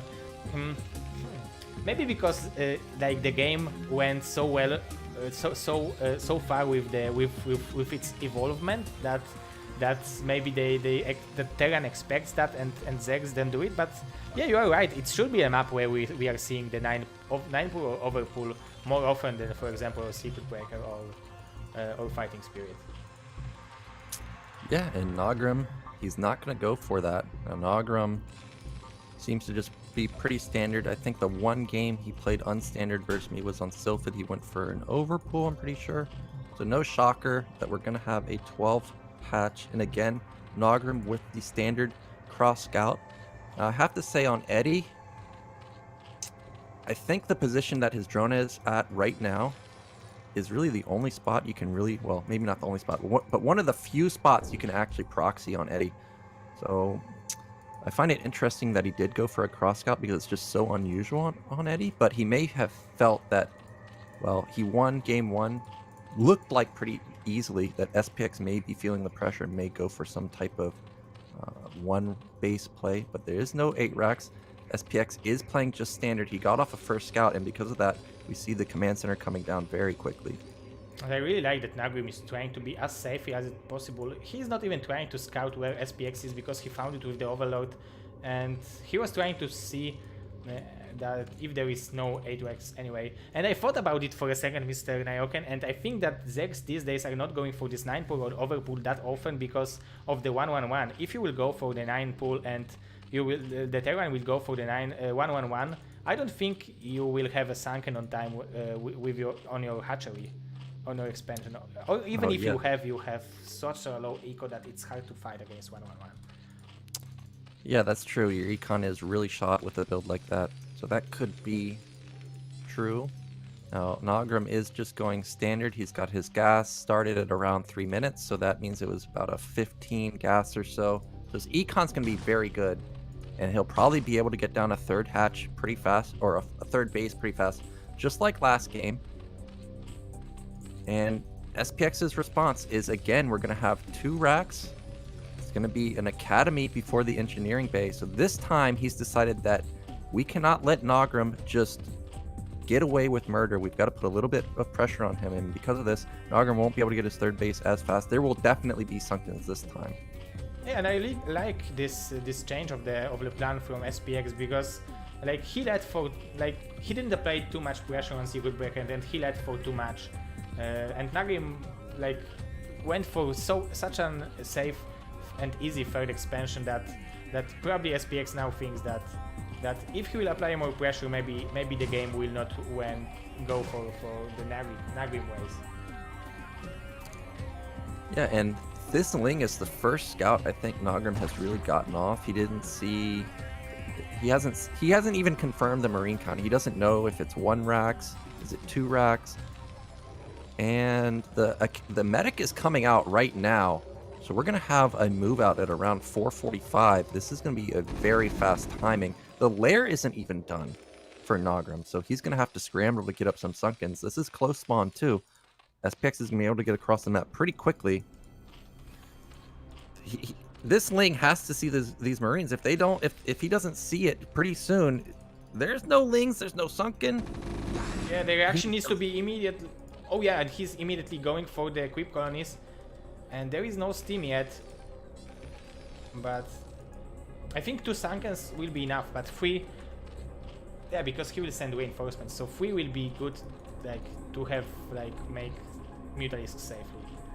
Yeah, 3 is definitely enough. 2 is kind of borderline, you need Lings, but look at what this has done. This one drone at the bottom of the base of, oh, he's gonna stim in! I don't know about this!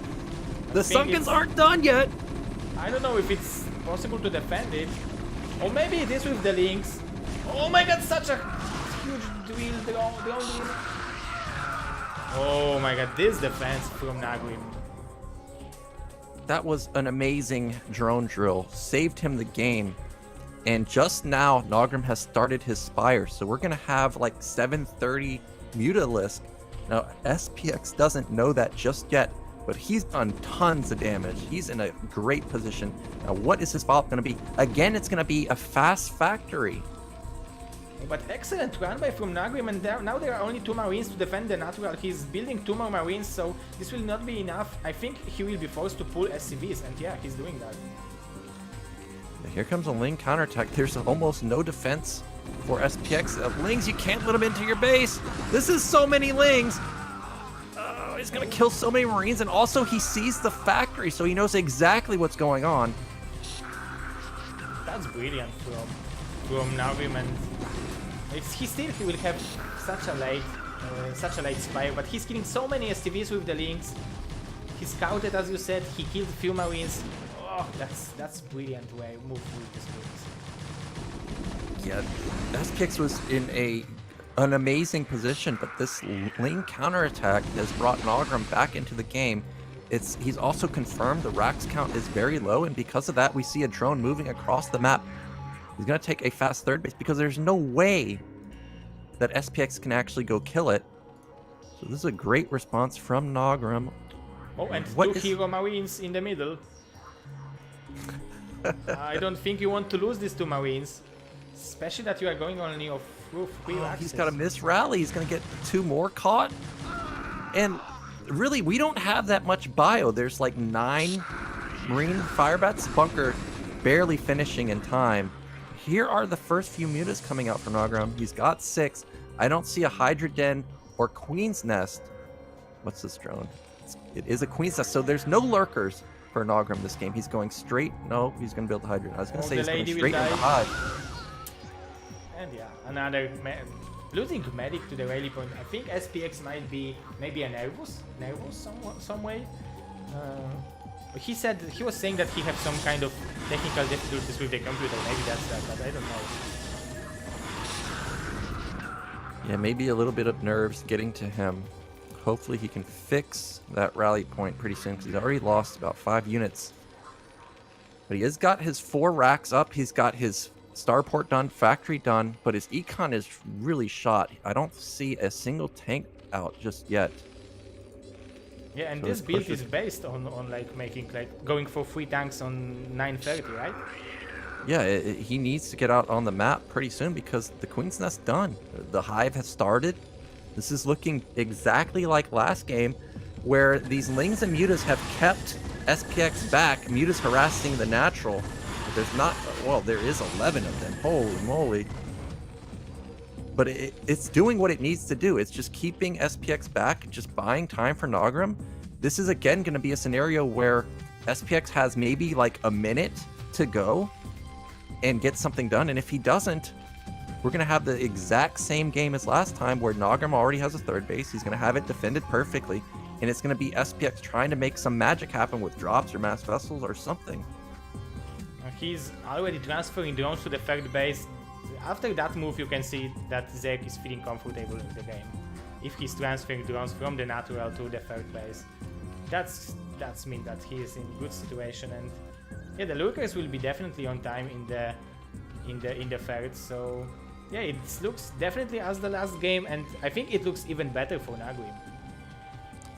Yeah, the opener looked terrible for Naugrim, but he's crawled back, and I like what he's doing with his mutas. Every time he loses one, he's remaking another one to keep his mutaball at 11 to make sure that these Marines cannot get across the map.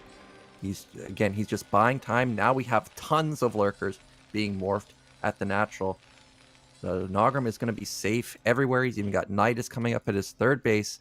And here we go. SPX is going to move out now. This is going to be his real only window of opportunity. He's got 2 tanks. He's got 1 vessel, 3 tanks pretty soon. Siege has just started. And the Defiler Mound. There is no energy for the irradiate yet.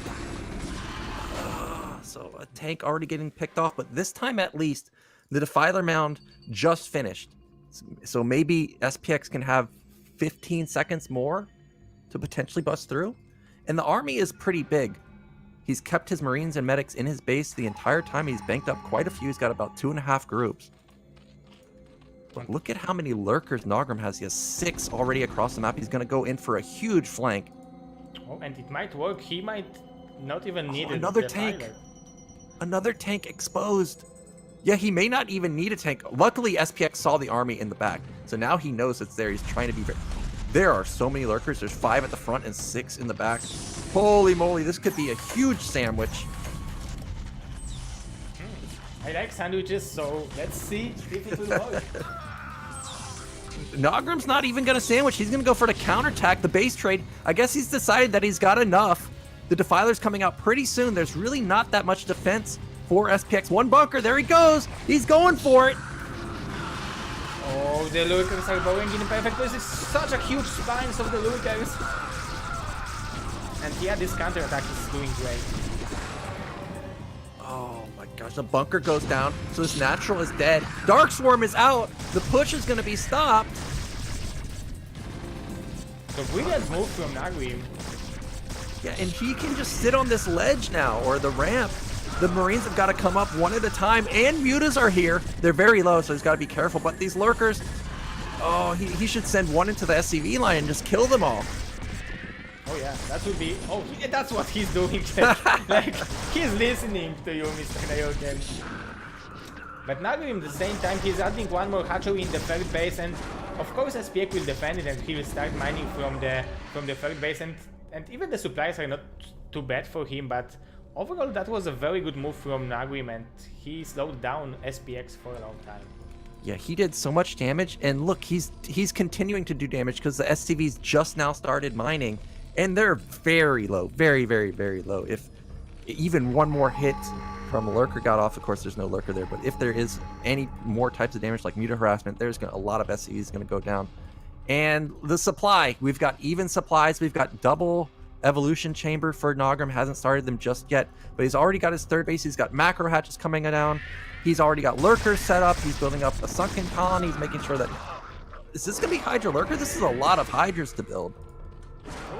I'm still waiting for the upgrades of a choice for Mr. Naugrim. But because the Hydra Lurker plus the Plague is very good against Bio. Yeah, Hydra Plague, it sounds pretty troll, but it is surprisingly good. You just wait for the Plague to make all the units 1 HP, and then you just hit them with the Hydra, and they instantly die. So that is a viable build. I remember playing versus it on Heartbreak. I wanted to kill that Zerg. I was so angry. Oh, these vessels. Full energy. I mean, not full energy, but 75 energy vessel died. So. But well, nice contain from SPX. I would say. Oh, and the fire died before the swarm, so that's great focus fire on the tank, and this Defiler does have energy. There it goes. There is the nice Dark Swarm just barely in time. Another vessel going down. SPX is trying to expand behind this. He's got good production, but so does Naugrim. He's got 7 hatches. He's taking his 4th base. SPX has a lot of vessels, but another thing about Dark Swarm is it's so hard to pick out the lurkers in Dark Swarm. Oh yeah. Oh no, he lost one of the lurkers. There's only one left. And he's going still for 1-1 for the melee unit, so unfortunately we will not see the Hydra Lurker play, at least for now. Yeah, go for it.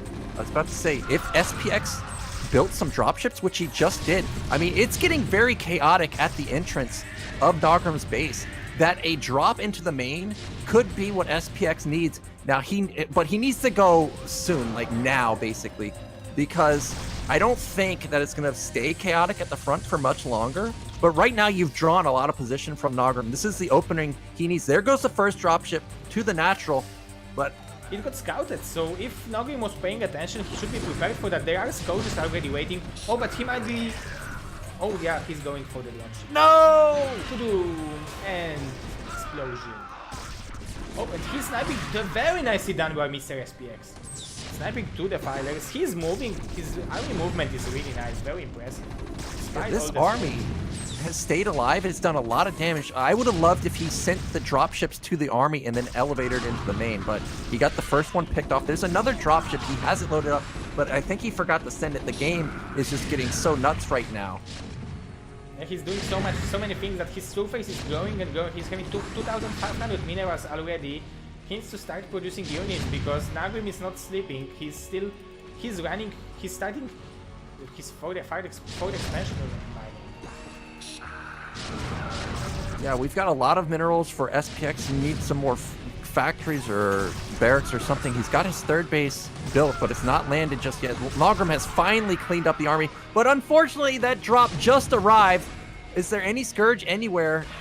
There isn't, but there's enough Lings to deal with it. Oh, there is the fire. There is fire, but maybe...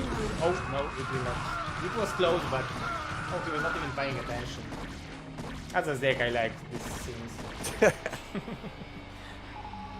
Well, unfortunately for SPX, I think his moment to get some drops into the base of Naugrim have expired.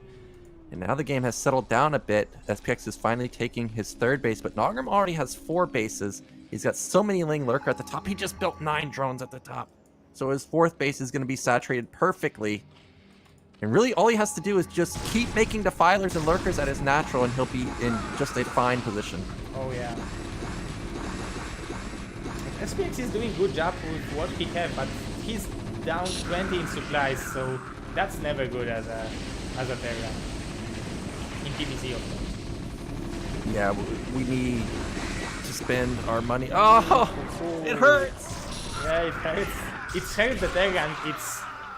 The heart of the Zerg is now beating faster after seeing that. It's so beautiful, but yeah, the dropship survived, so he have opportunity to make a dropship maybe somewhere. He should do something. He should deal some damage to Naugrim because he's too big. He's doing whatever he wants, and you don't want to Zerg to do whatever he wants. Well, I think SPX at this point, the attacks were working well. They were doing pretty good damage. It was putting a lot of pressure on Naugrim, but now that Naugrim stabilized, we got to start thinking about what's our best chance of just going for the split map hour-long scenario, because Naugrim is too big. You can't get in anywhere. We need like mass tank somewhere, mass bio, with Sim City wall. I think SPX needs to start thinking about that at this point. He's still trying to pick off these Defilers.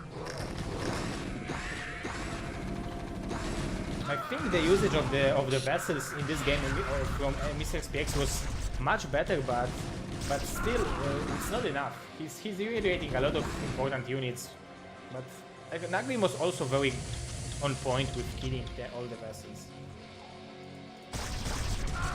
Yeah, and what I'm most worried about now is Naugrim has the Ultralisk Den. He's got speed coming in. He's just got so many macro hatches. The one saving grace, I guess, is that Naugrim is only on 4 base. He's got such map control, he could really be on more.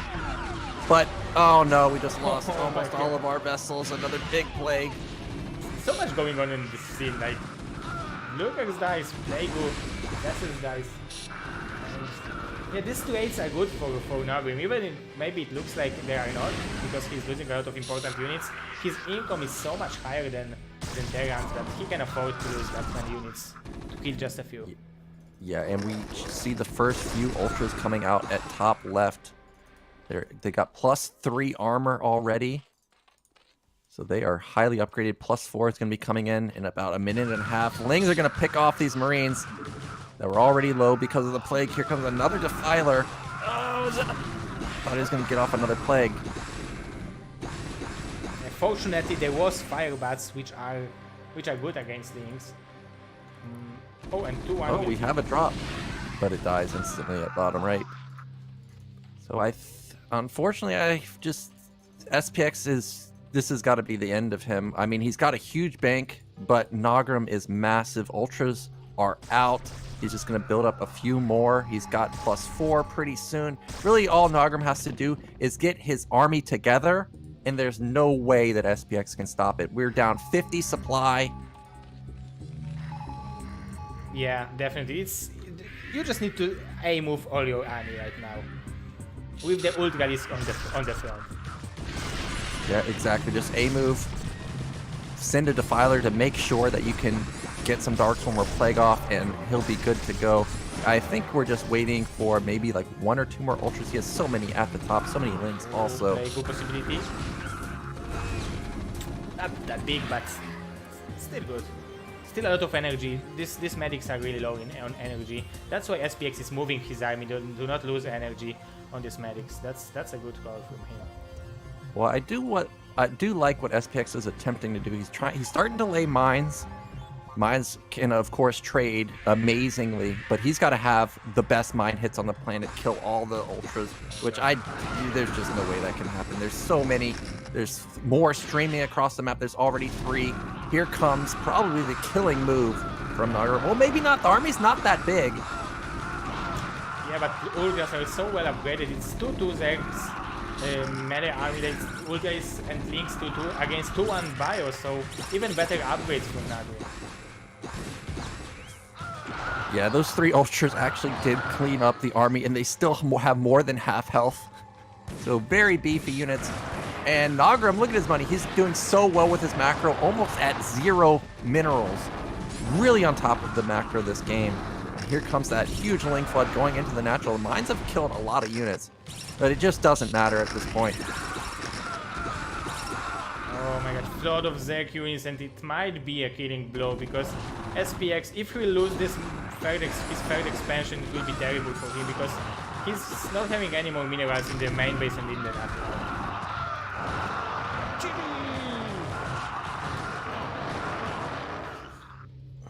Oh, Naugrim, very convincing win.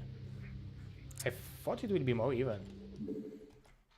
Yeah, Naugrim, very good. That's, like I said earlier, it's just my experience. You can't let him get 3 base like that. He just is macro god. You saw it. He's just crazy. But I did like SPX's opener, the Marine Medic push. He delayed the Spire for like a minute and a half. It's just that Ling counterattack was genius from Naugrim, killing so many SCVs. Oh yeah. And just giving up map control. He took a 3rd base off of 0 mutas because he knew he had map control at that point. So that was just fantastic play from Naugrim. And from a point when I thought that Naugrim will lose because he didn't have Sankens on time, 1 minute later he just switched the game, and it turned out that he had huge advantage because of this brilliant links run by. Excellent play. I love this kind of moves. Yeah, just great. So Naugrim is going to the winners match to face Bonyth. Bonyth versus Naugrim. It will be interesting. Yeah, so I haven't seen... Oh, I can't remember if I've seen Bonyth Protoss versus Zerg. I know I have not seen Naugrim versus Protoss. Is that right? So that will be an interesting matchup. If you let Naugrim get bases like that, Bonyth is going to have a hard time. But I know Bonyth does like those strong gateway timings and the Reaver mixed in, so Naugrim may not be able to explode like he did versus SPX. Yeah, Bonyth is more like a micro player, and Naugrim likes macro play. So Bonyth will for sure try to apply some pressure at the beginning, but we will see it after a short break. We will be there in 2 to 3 minutes. We need to set up everything, and we will be back as soon as possible. So don't go anywhere, and come on and follow Mr. Nayoken on his Twitter. This is the Twitter of Mr. Nayoken. He's also casting Gosu Terran, and he's playing tomorrow, so you can come tomorrow and watch his Gosu Terran skills. So don't go anywhere, we will be right back.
Welcome, ladies and gentlemen. This is BSL Season 6 Group C winners match. The winner of this match will go directly to the round of 8.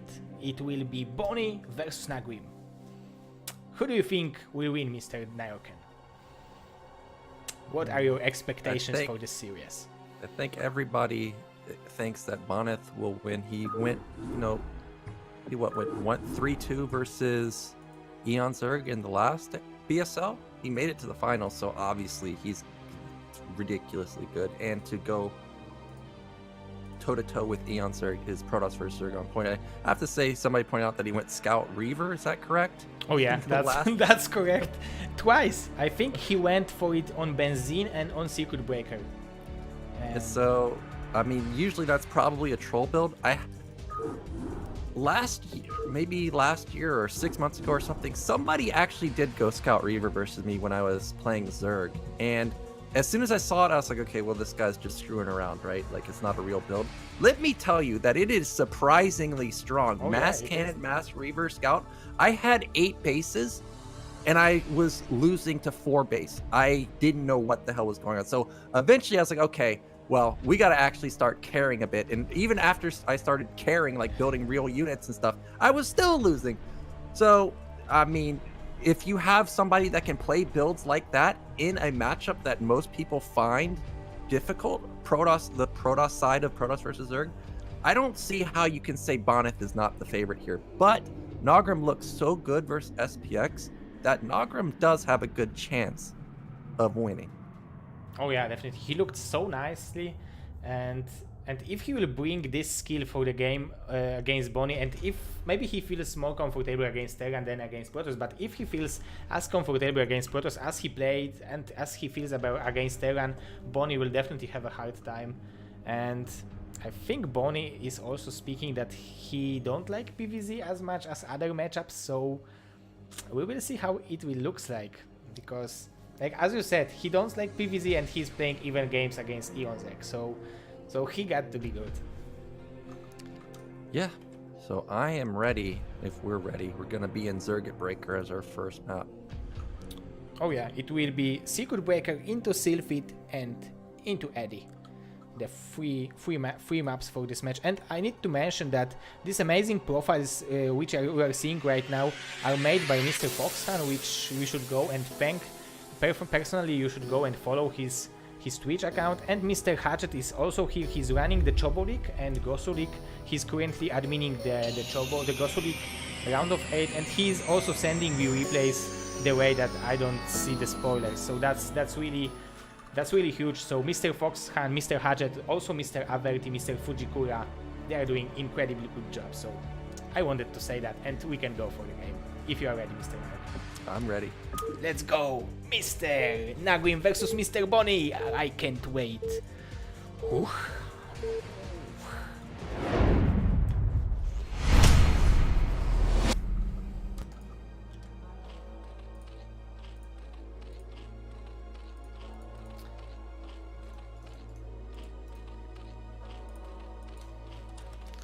So spawning on the bottom left position as a blue Zerg, we are having Mr. Naugrim. Yeah, and in the top right, we've got the white Protoss. It is Bonyth. So we were talking about this briefly a moment ago. You were expecting Bonyth to go for Gateway Expand. Now, what makes you think that he's going to go Gateway Expand? Is it the map? Is it just his style? What's the reasoning behind it? Oh, I think it's more his style, because on this map you can't make a wall. Oh, he's going for main base. So yeah, but if you go, it's more his style, because on this map you can't go for the wall in where you put only one zealot and you have whole wall in field, because you have 2 gaps no matter where we are going the wall on this map. So I think it's more like a Bonyth style. He likes to make zealot, he likes to apply pressure while scouting in the same time. So I think he feels very comfortable applying a lot of pressure. And this might be still 2 gate, but he's known for his one base river plays also. Yeah, so we saw Yeti use the one base Reaver play in NA versus EU. I don't think we've seen it again since then. Ghost to Dark. Well, I guess Ghost to Dark did try and pull off a variation last week, but this is going to be 2-gate because there goes that probe. There's going to be a lot of pressure coming in from Bonyth and Naugrim just going standard. I think that this was an overpool. Now, this scout from Bonyth, I don't know why he cross-scouted, but he did, and he's gonna find Naugrim first. Oh, yeah, and it will be so good for him because he will even deny the hatchery. And if you are going 2-gate, you are scouting just to do this kind of thing, because now you are delaying Sunkens for so long. And if you were Naugrim and if you would know that this is 2-gate, you would go for 3rd hatchery instantly on the off location just to have Sunkens on. But he managed to do this hatchery, so... Oh, I knew he was going to do that. Remember the game versus SPX last series where he scouted the middle and then instantly turned, he didn't keep going? That's exactly what Naugrim did. He scouted the front of the natural, saw no pylon, and now he missed Bonyth's base. I knew it. Right. So now he's in the dark, and we're going to have like 3-5 zealots at the door of Naugrim before he even knows what's going on. And after seeing that quick of a scouting, you expect that Protoss is on some of the closest locations. Maybe that's why he turned around. But yeah, now he's shocked. Now he's sending one link to each location. But luckily for him, he's still making links, so that's good for him. Oh, and he's going for the hatchery in the main, so that's a good call from him. Well, this was a great response from Naugrim because even though he didn't see it, he scouted bottom right and saw no pylon there, and he instantly made lings because he knows there's definitely some type of one base coming. Now, he also saw 3 zealots, so he can confirm that it's not tech behind it. But now he's got to guess how many zealots are actually coming at me. Did he expand off of it? Is there more? Is it, going to be 10? This probe is still alive also. 3 zealots and a probe can kill a surprising amount of Zerglings. Yeah, and he's delaying this Sunken for so long. But yeah, I think it's pretty good situation for Naugrim because... Oh, but he needs to fight now, and he needs to focus this probe. But it will be so... Not close, it's Bonyth Zealots. I don't know how he killed so many links with these 3 Zealots.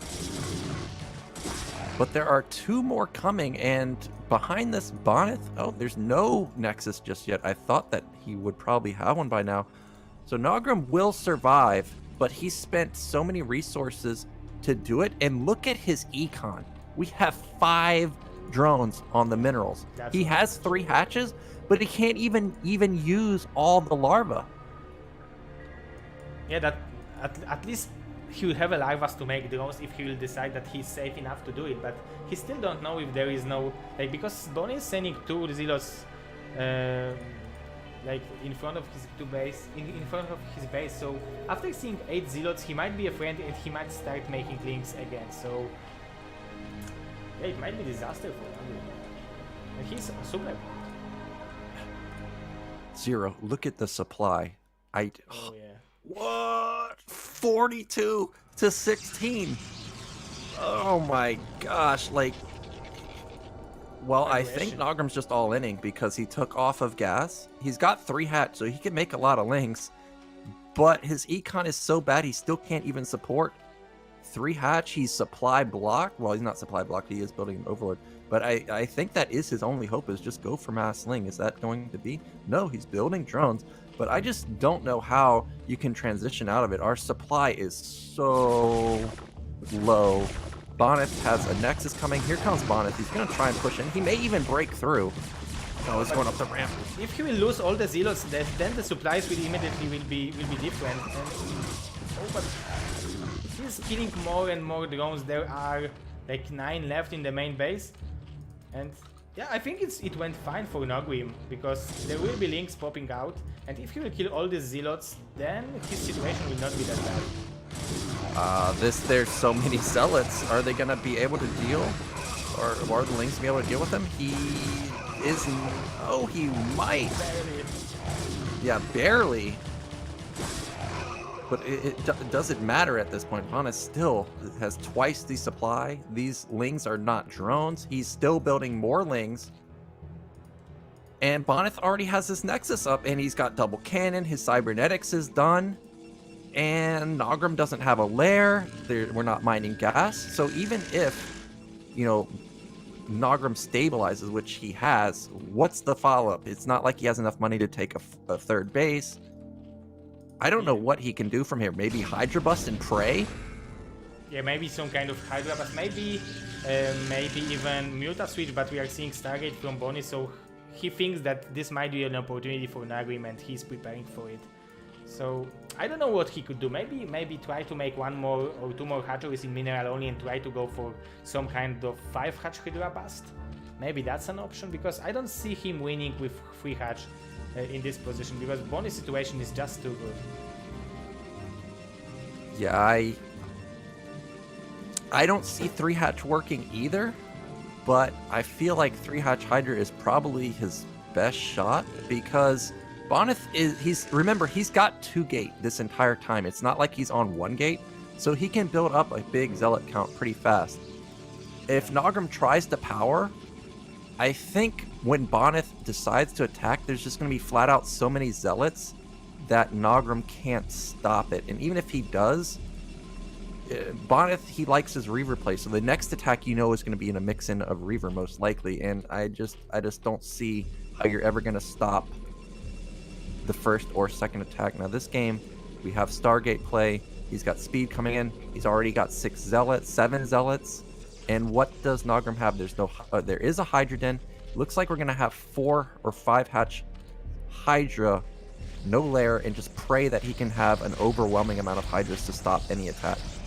The only option I'm seeing that the cannons are so close to the Forge and Cybernetic Core that they might be sniped with the Hydra is relatively easy if it will come to that. So if Naugrim will put himself into the situation when the zealots will not matter, then these cannons will be relatively easy to snipe. So maybe it might be his opportunity, but I think if Bonyth will scout with the Corsair that there are Hydralisks coming, he will immediately add some cannons and it will be fine for him. We do have the 5 hatch, but look at the placement of Naugrim's hatcheries. We have that in-base hatch, and usually you would have another hatch at your third base. So this third base does not have that great Sim City that you usually see from the Zerg. That means it's going to be exposed. But here comes Naugrim. Bonyth. He's decided he's going to attack now. He's got 11 zealots. +1 is very close. So that's going to kick in any moment. He's got 2 DTs coming. This third base, there's just, how do you save it? There's 1 sunken. I don't know if it's possible, because like there is like only 4 Hydralisks overall. Oh, he's even evacuating the drones because he knows that it's impossible to save it. And look at the supplies, it's even more than, like, almost tripling. Oh, I mean, he's just got supply block. He's lost a couple overboard. He's losing his hatch. Bonyth has map control. He's going to take a third base. This has got to be the end of Naugrim. There's just not... He really just doesn't have anything. We have 6 Hydras versus 11 Zealots and 3 Corsairs, and Bonyth is even going to attack into a wall. He knows that there's not enough Hydras. Oh, well, he's going to back off now, but... I mean, he could bust through, most likely. Oh, there is a Spire, but he don't have a huge bank of gas, and he'll have to spend some of it for the Hydralisks. He's still building upgrades for the Hydralisks, so I don't know what the Spire is for. But he got to do something. He's in such a terrible position that maybe that's a good call. Well, this is about as good of a fight as Naugrim's gonna get, but the Sairs are jumping on the Overlords. They don't have +1, so it will take a little longer, but look at the supply plummet. He's just perma supply block now. Yeah. Zealots and DPs even managed to get in. He killed everything. I mean, it's impressive that Naugrim holded it, but it still means nothing. I think, but because like Bonyth is securing his third base, he's adding more gateways. It'll be 6 gateways soon. He's already having high Templar tech. Yeah, it's unwinnable for Naugrim, I think, even as a Jedi. If he had like maybe 25 Hydras, maybe he could counter across the map instantly. There's just too much for Bonyth. Currently, he doesn't have that much, but he's got 8 gates coming up. He's gonna be, He's gonna have so many zealots out so quickly. This has got to be the only attack from Naugrim. He's gonna see the third base. It's probably gonna die, and that's probably just gonna be GG from there. Yeah, after seeing this expansion and even the probe transfer, you can't feel very good, but it's a pretty important match, so I like that Naugrim is playing until the end. He will have 8 mutas. That might do some damage overall. So Naugrim definitely needs to delay the game somehow. Maybe the mutas can snipe Templars, that delays the push. He can get some harassment done into the natural. If we look at the natural, there's no cannons there. And remember, he did kill almost all the Sairs. Mutas could... There will be 4 Corsairs, 5 Corsairs overall in the map, so it's a healthy number, I would say. They are not having +1 upgrade, but I thought that Bonyth have less. Yeah, I thought he lost them all too, but it seems he has remade some Sairs, and now 6 mutas. I like the idea, but with more Sairs being made, this is just not enough. And the mutas aren't even going to harass the mineral line. He knows that he's getting a counterattacked. He's going to turn them around. And again, we've just got 63 to 120 supply. Bonyth taking a 4th base. There's just no chance of you stopping this. Yeah, he's just killing him economically. Not letting Zerg to expand and expanding by your own. You don't need to make units. Just do it forever and it will be game over win. But oh, there are some Scourges, so maybe with the Scourges he can clear the Corsairs and then snipe the High Templars. I don't know. I'm trying to find a way, but probably there is none.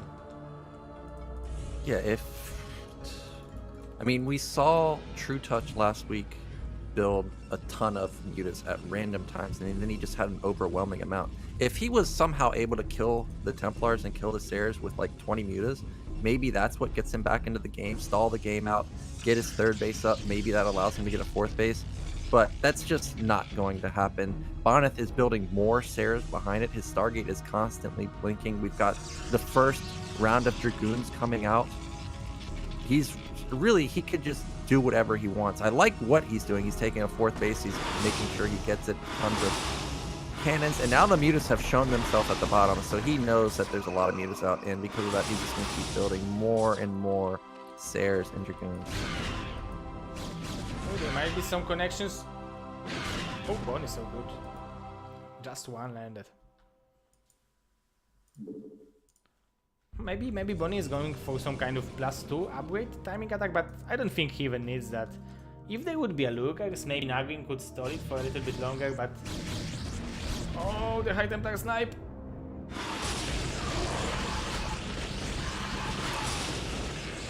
He got a couple. I mean, that's what he was looking for, but now all the mutas are dead. Oh, the full energy High Templar is coming. Yeah, so this is it. GG. Yeah, it was decided from the beginning, we can say, after a build, I think, but Naugrim held it on as long as he could. Yeah, that scout. As soon as I saw him going, I'm like, don't turn around, and then he did. Yeah. And just like the song, because if you turn around, you're gonna see my heart breaking. Those in the chat might know that song. You know what song I'm talking about? Unfortunately not, but... no. Ace of base, don't turn around, but yeah. I will look at it later. Because definitely the heart of Mr. Nayokan would be still in one piece if he wouldn't turn around. Maybe he wouldn't broke his card as quickly as it happened in this game. Yeah, I mean, Naugrim... It was all due to that one scout. He just turned around, like 6 inches from actually seeing his base, and then he would have seen its 2-gate. He would have responded perfectly, but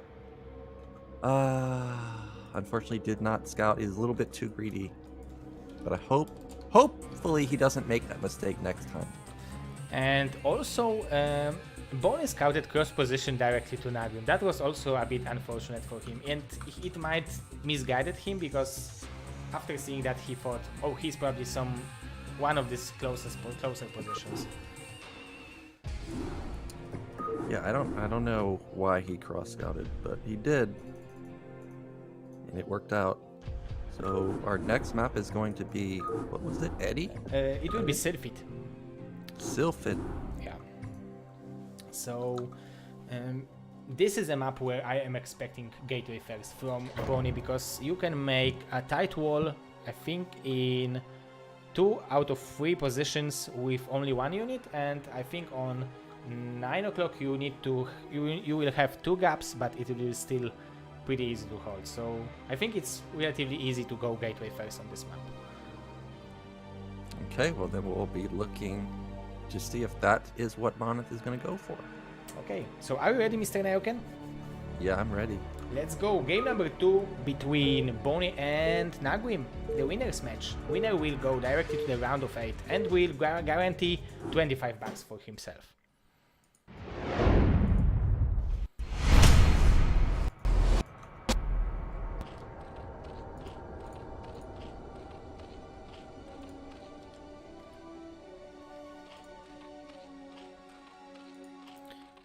So, spawning on the left side of the map as a brown Zerg, we are having Naugrim.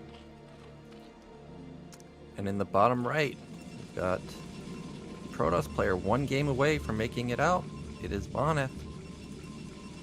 So is bottom right one of the 2 positions you talked about? Is this the ideal spawn for Protoss? Yeah, it's you can make it as tight as it's possible, because there is this ground when you can't build anything, and I think you can't do anything out of it. Like on the left side, oh, you can see there are these rocks, but overall I think it's possible to make it very tight. And as you can see, Bonyth is already waiting to make 9 gateways, so he likes this style.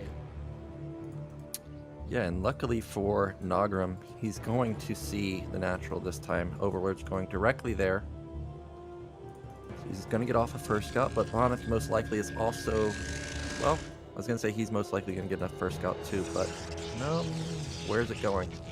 It is going top, so he's not going to get a first scout, but I don't think that really matters, because I have a feeling Naugrim is just always going to overpull. It just seems to be the standard for him, and there it is again. Yeah, you can be relatively safe. I think you can be safe against 1 gateway with going overpull. And these days, the Zergs, if they are scouting that Protoss went for Forge first, they are doing only 2 or 4 links and then droning up. So they are not so behind, despite going for this 9 pull. So that's 9 pull after overall. So that's really good opening. Yep, so there was no first scout from Bonyth. That at least is going to allow the drone to not get denied this time. The hatchery is going to go down. And Naugrim can confirm the gateway first. So what's the response going to be? How many lings is he going to build? And how many zealots is Bonyth going to build?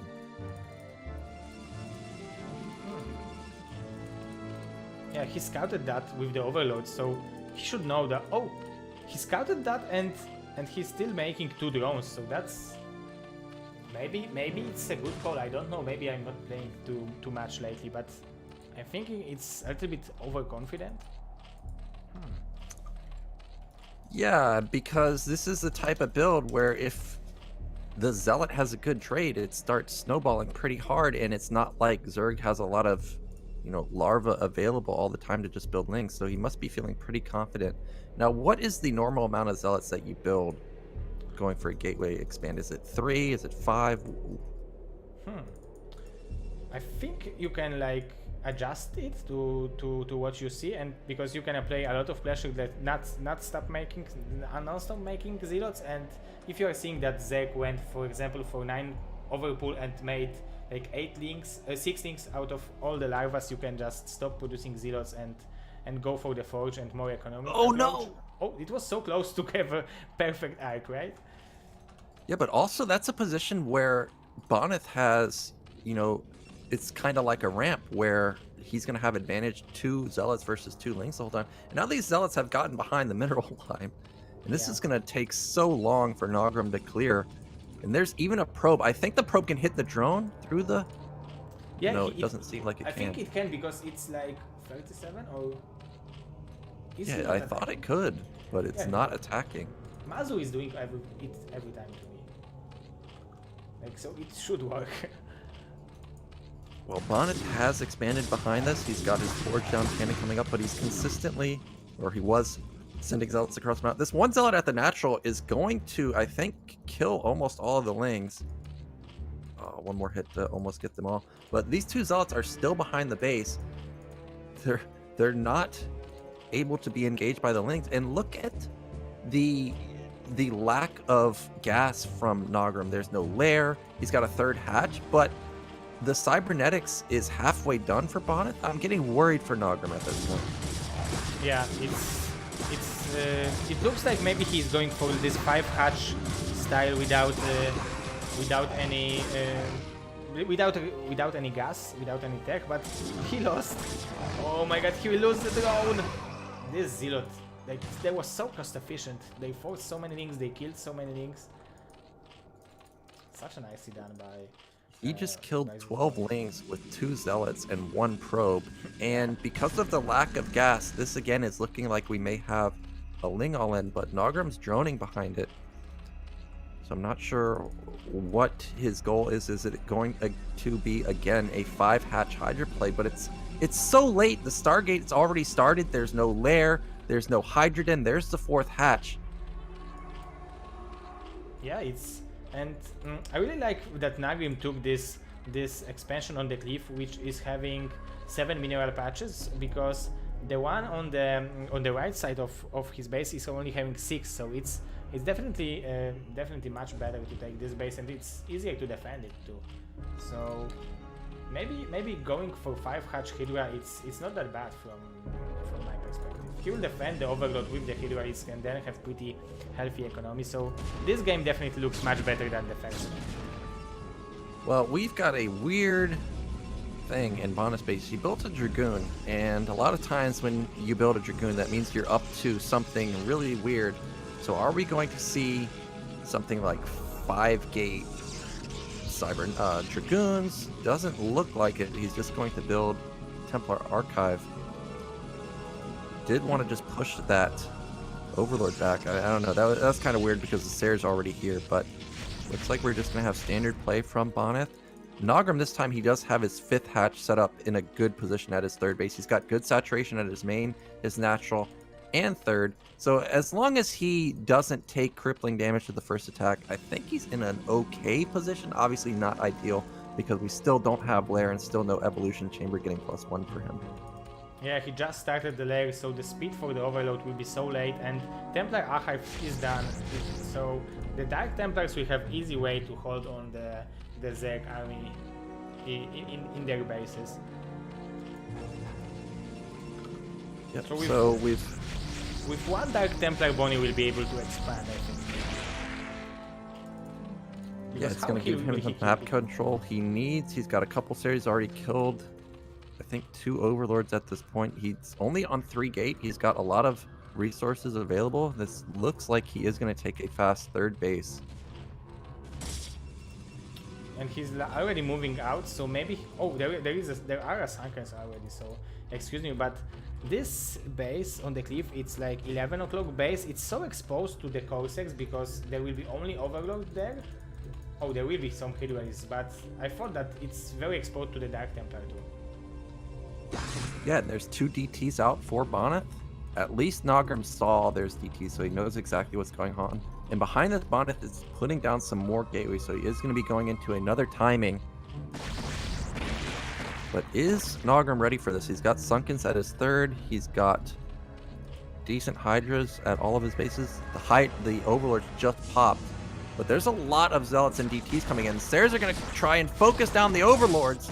But there is 4 colonies, so Naugrim knows what is going on. He can understand that the Overlords will die no matter what. And now he's sniping the Dark Templar, but will it be enough? It might be enough, but he can now try to snipe the Spore colony and the base will die. Yeah, where's the DT? Is it still alive? I think it died. Oh, Naugrim may be able to... He's going to hold on for now, but... He did see most of his drones, so that was a good hold from Naugrim. But still, the supplies are saying a lot that Bonyth is in very good position, but he's afraid of some kind of Hydra buff, so he's adding some cannons. So Naugrim definitely is still in this game. Yeah, Naugrim, he's got +1, halfway done. Behind this, Bonyth is worried about a counterattack. He's building a few more cannons. He's got 5 gate. He's got his robotics coming up.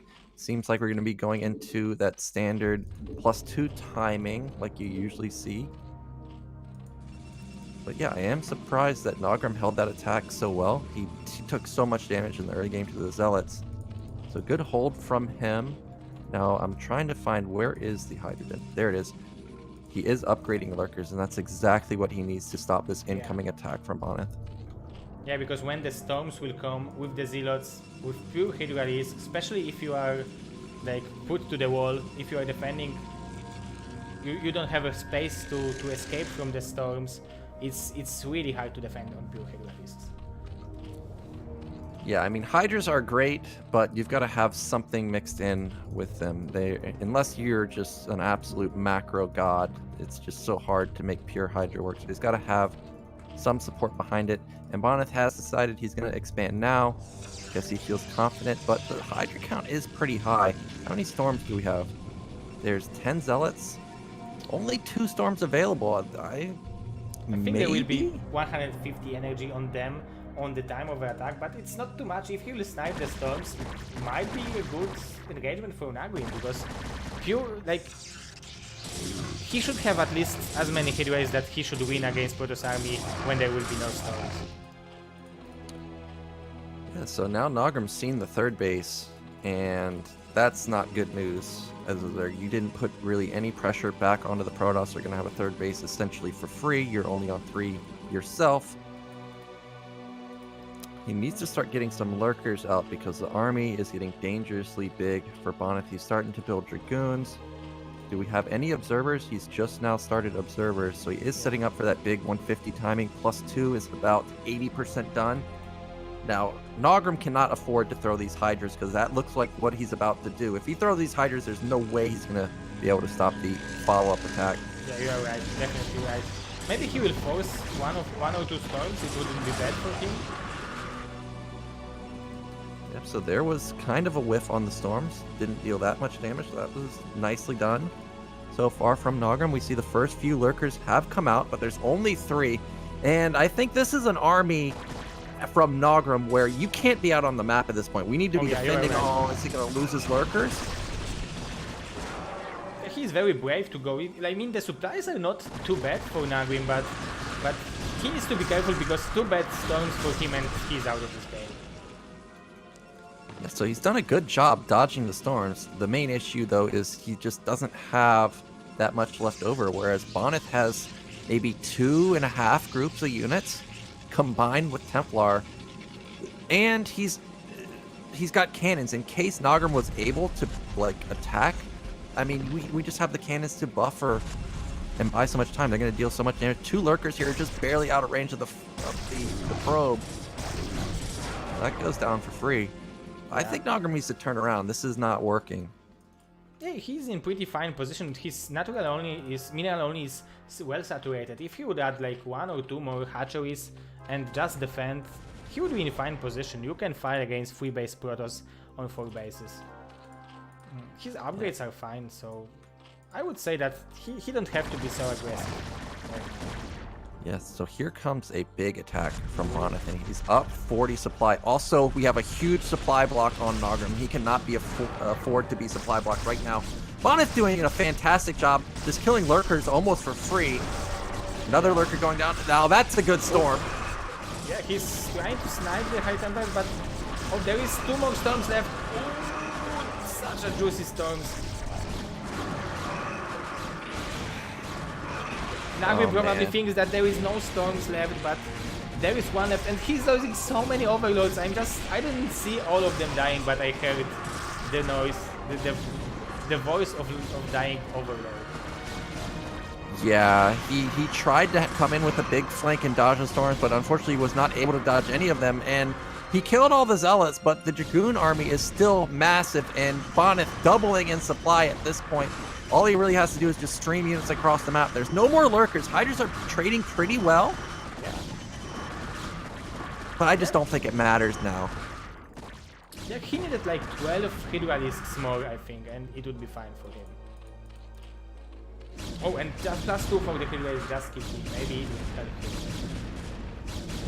So it seems like Bonyth is just going to attack at the perfect moment, right before the key upgrades kick in for Naugrim. We see that Naugrim also has 8 hatches. He started his hive, so he did not have any of those key hive upgrades kicking in. And Bonyth, he's just looking like a monster. Yeah, and it looks like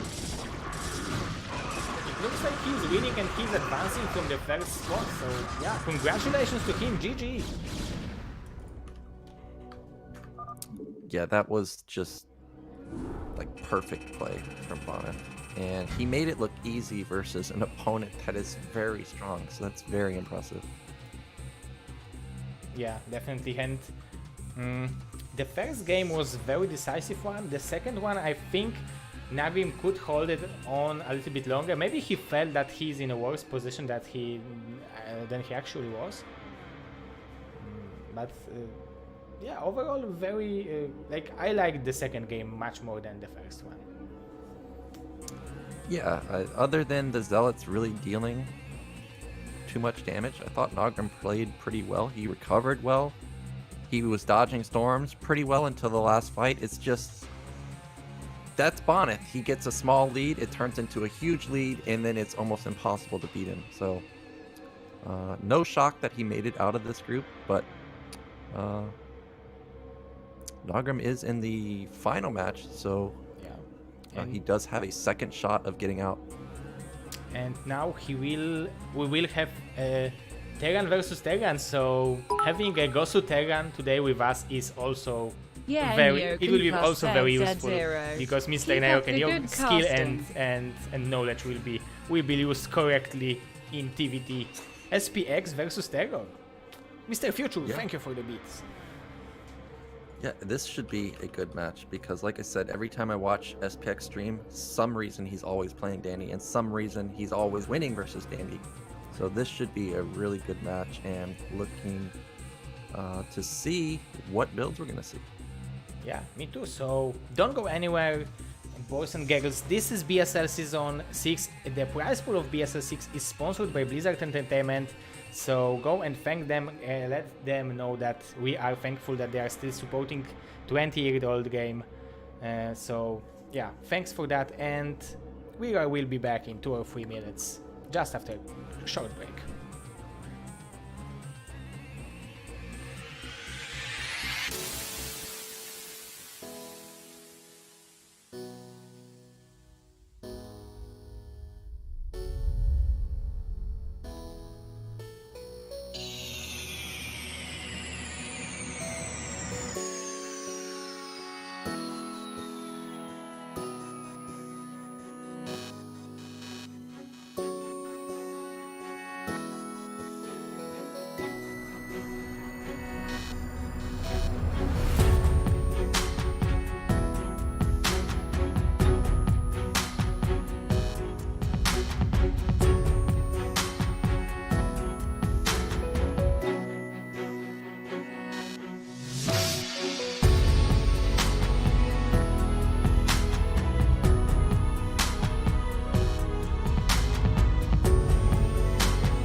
Ladies and gentlemen, welcome. We now are going towards the elimination match, which will be between Mr. TerrOr and Mr. SPX, the TVT. So with us is our TVT specialist, Mr. Naugrim. Welcome, Mr. Naugrim. Yeah, Terran vs. Terran has changed so much over the past decade, 2 decades, that this is probably my worst matchup. It's just so much different than I remember. You see a lot of tank vulture, but I'm looking to see what builds that these players are going to pull out, because SPX reminds me of Dandy, and we see Dandy use a lot of gaseous expand, factory into 2-port. But what is TerrOr going to do? He uses a whole variety of builds, and that's one of the reasons I like Terran versus Terran. Is there's no set standard build. You can have not just different timings, you can have different unit comps like Tank Gull, Pure Goliath, Pure Vulture, Tank Vulture, Wraith, whole bunch of stuff. Oh yeah, that's true. So I'm excited for this matchup. Yeah, there is no one army almost composition. Everything, except for Marine Medic. Well, if you watch Boxer play, sometimes he even plays Marine Medic. So it has the full gauntlet. Every single unit can be used in this matchup. Yeah, and even battle cruisers are semi-standard. And back until 1 year ago, when battle cruisers came in the TVZ, we didn't have opportunity to see battle cruisers in any other matchup. So thanks to TVT, we were still familiar with this unit. Yeah, if it goes that late, Terran versus battle cruisers are very good, but I mean, we're approaching 40 minutes. So I don't know if we really want to see battle cruisers. I'm not sure chat really wants to see battle cruisers, because that means we have an epically long game, which is possible on maps like Circuit Breaker. Both players can get 8 bases, so it is that's a real possibility that we could have battle cruiser versus battle cruiser, but yeah, you never know. Yeah, so the map pool for this TVT will be Circuit Breaker, Sylphid, and then Eddy. I don't know what to think in TVT about these maps. All of them are macro-oriented. The only difference I can see is that Sylphid is 3 players map, so it can be a little bit more, how could I say it, dynamic. Yeah, so this is definitely going to be the most standard game. Circuit Breaker, there's nothing really about this map that's weird, but Eddy, you have to remember there's that high ground, random high grounds throughout the map, and Terran versus Terran, of course you have to have a good build, but it is highly reliant on good positioning. If you are out of position one time, the other Terran can get into a very punishing position, and then it snowballs. So Eddy's going to be a good map. You're going to have to look for really good positioning there, but also Sylphid, they got to have really good positioning in that map also, because it's a 3-player map. So if somebody gets a favorable position on Sylphid, they're just flat out going to have access to more bases. Yeah. And Terran versus Terran is hard to break out a big tank vulture contains. So unfortunately, we're going to get Circuit Breakers, which is the most standard map, because I would have liked Eddy and Sylphid to be first, because then you're going to see the more crazy games, people literally fighting over this one ramp or ledge. I have to have it, because if I don't have it, I'm going to lose. Yeah, that's true. That's because on Sylphid there is no such thing like map split, because there are free bases, so they will always fight for this second respawn. Yep. Okay, so if you're ready, Mr. Naugrim, we can go directly to game number 1. Oh, I'm ready. Okay, so let's go. Game number 1 on Circuit Breaker, SPX versus TerrOr. Unfortunately, the loser will be eliminated.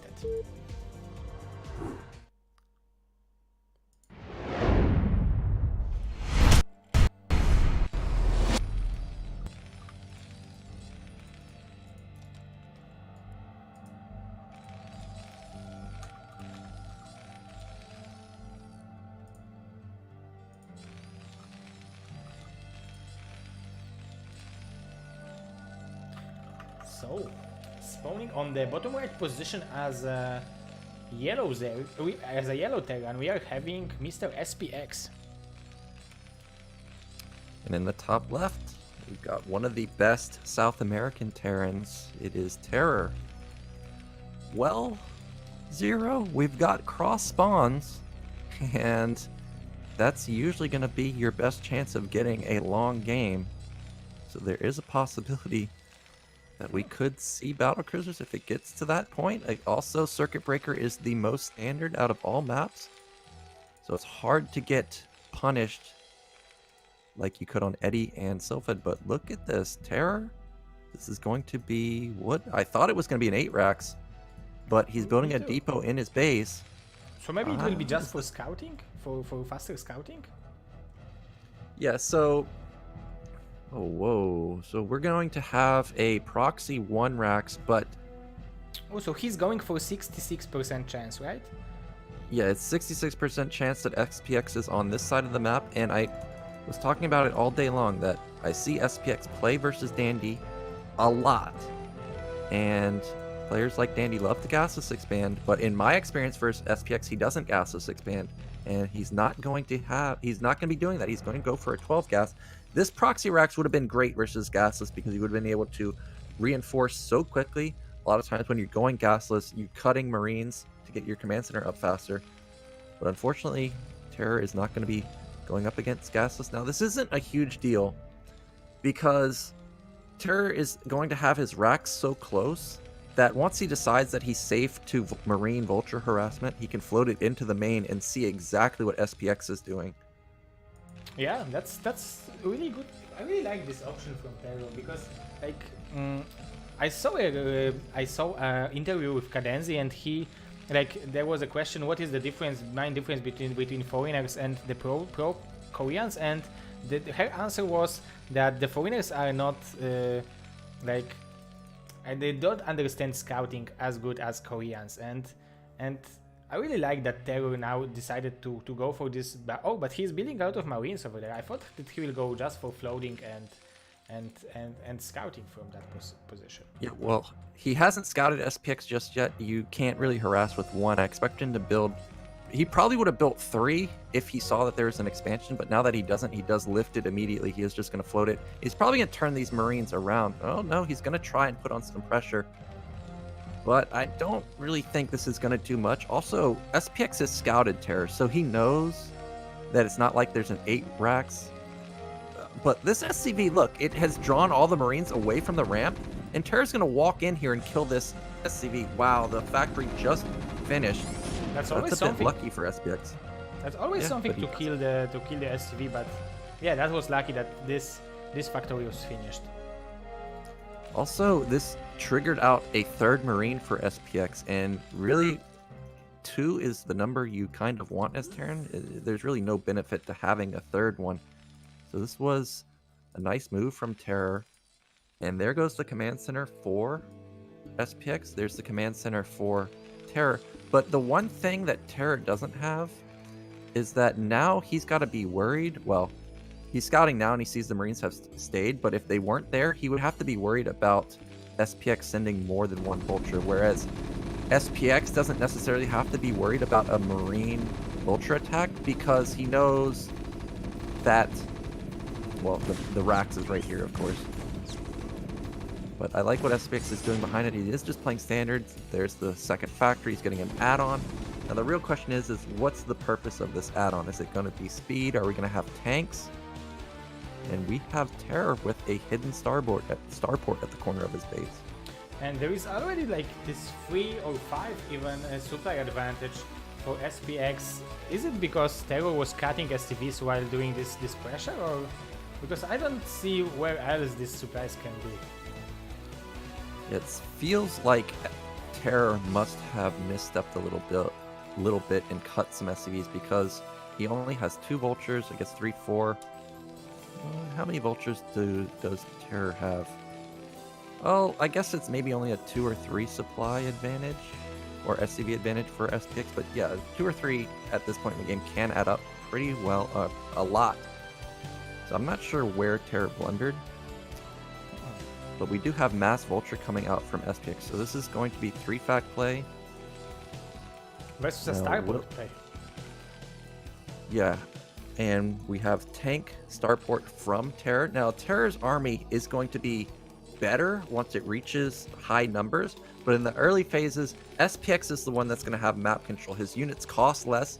He'll be able to put mines everywhere. It's going to make TerrOr be worried about moving out, and that's going to allow SPX to possibly take a faster third base. Is he going to put down more factories? It also forces out a fast academy from TerrOr, and since his econ is not as good as SPX's right now, these are all investments that you don't necessarily want to make in the early game. You would rather be putting down more factories or building another command center. So this is going to slow down TerrOr quite a bit.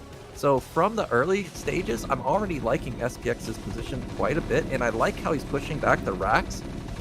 He's got so many vultures that he's hiding, and now they're just all of a sudden going to show up. And look at the defense from TerrOr. If we just straight up run through, there's only two in the bunker and one tank.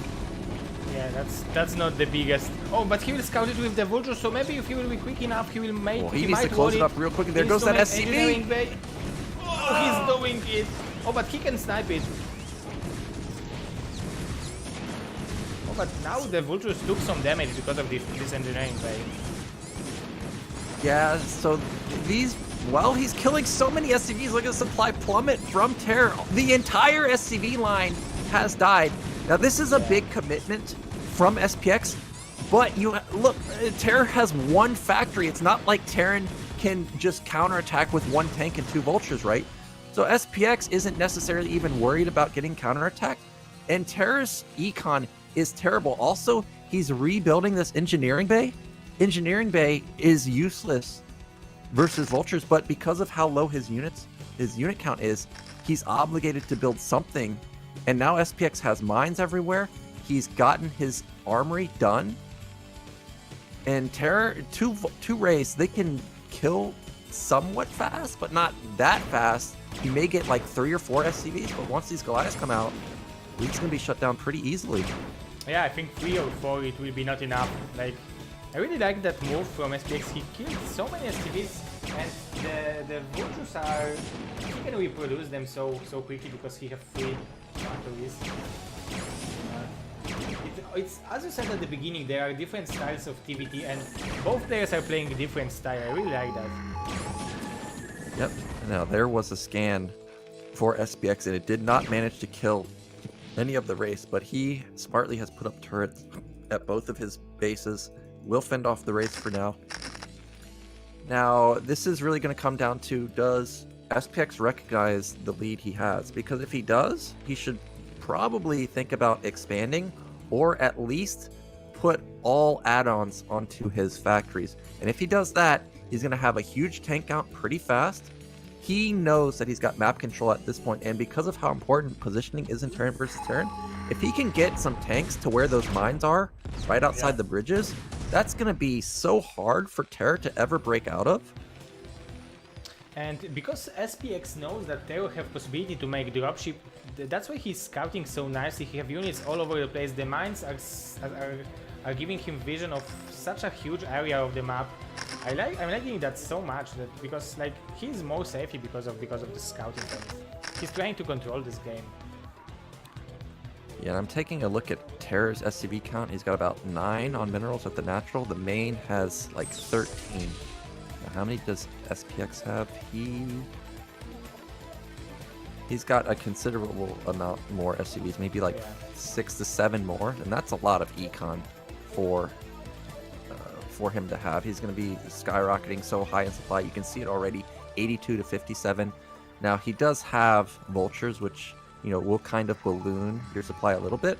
But again, like I was just saying, SPX, if he can get his tanks to where those mines are, which he has gotten, look at what TerrOr has available. He can take his mineral only, but that's not even a base you want to take as Terran.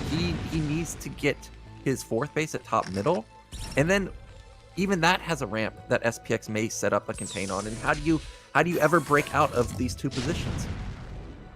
Oh, that was a great movement with that tank. Gets 1 for free and 2 Goliaths. That's what he needs. Yeah, and with the tanks, TerrOr might abuse it that if the tanks will shot to the different tanks, to his opponent tanks, the rights might just work as an upgrade, as a +2 upgrade, and I really like the add-on of the raids to the TVT. Like, it's probably one of my favorite styles to see. Of course, mass vultures are also very interesting because it's very dynamic, but overall, adding some rates to the army composition and making mass tanks is very cost-efficient way to trading if you can. Yeah, so Tank Wraith is very good, but they're so costly that when you open like this, you're basically telling the opponent that, hey, you have map control for the next, few minutes or so, but I'm going to have the better unit count.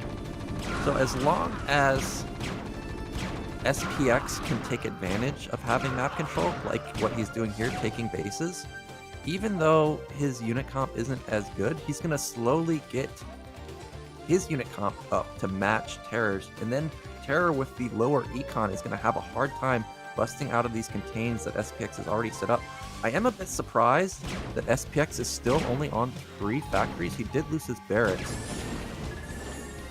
but he really does need to get up to 5 or 6, because look at TerrOr, he's at 5 Yeah, factories. you're right. That's why the supplies are getting closer and closer. And TerrOr is constantly denying SPX from taking the 6 o'clock base. He's still killing this STV. I really like that move. This command center would be done already if he wouldn't do that. Yeah, that's a key base for SPX to take, and again, what I was talking about earlier, SPX has started to set up a contain at top middle, but you have to be careful setting up contains like this, because when you're the containing player, if you overdo it, these 2 tanks could potentially die for free. If you notice, there's no Goliaths here, and TerrOr, he showed race. We don't see any left, I guess, but if he had those 3 or 4 race, he could kill these tanks for free. And then that would be 2 tanks that that SPX doesn't have. And TerrOr, look at his army. It's like 15 tanks and 2 vultures. Whereas SPX's army is 4 tanks and 3 Goliaths. Really, if TerrOr just does a round of vultures, he can bust out of this so easily. Yeah, this is huge army compared to what SPX have, because SPX army is just split all over the map. And now, yeah, he just needs to be a little bit. Oh, but it's still siege mode is helping a lot. Yeah, but you can see how even just 4 tanks, well, I guess 6 tanks. There's tanks on the side. Oh my god, a huge tank hit, killing 3. But you can see how such a small contain can deal with so many tanks, which is why positioning is so important. But that's another reason why SPX needed to get these 5 factories up, because if he had these up a little bit faster, there's no way TerrOr would have busted out. And now TerrOr has map control of his own. He just needs to start thinking about taking mid left and top middle. Look at that, he's immediately trying to take like his half of the map. He will be happy to play the longer game. Yeah, he's going for the more cost-efficient army. He's got mass tanks, he's already got race. Well, as I say that, SPX has started to build race of his own at bottom left, but these tanks that I thought were never going to get out onto the map have now denied bottom middle. SPX is forced to take mid right, and TerrOr, he really should start taking mid left now. He'd be even on bases, his army is better, but this small contained TerrOr's doing in the middle of the map is now going to get cleaned up, and SPX is going to take map control. Or is he? No, I don't think he is. Yeah, he really wanted that, but he got denied the siege mode power.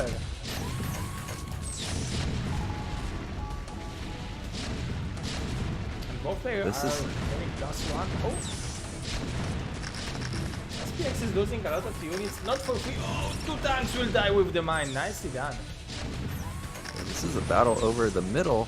Both players, well, TerrOr's missed the macro round. Possibly if he had one more round of units there, he wouldn't have lost so much. But as played, TerrOr does have better map control at this point, but I am a little worried that it is taking a bit of time to get the units across the map. Also, he doesn't have complete control of the middle because vultures are still able to move around the sides from SPX. But a good deny at mid-right. The command center has still been denied. TerrOr has the mineral only, but it's really not an important base in Terran versus Terran. He needs to get mid-left.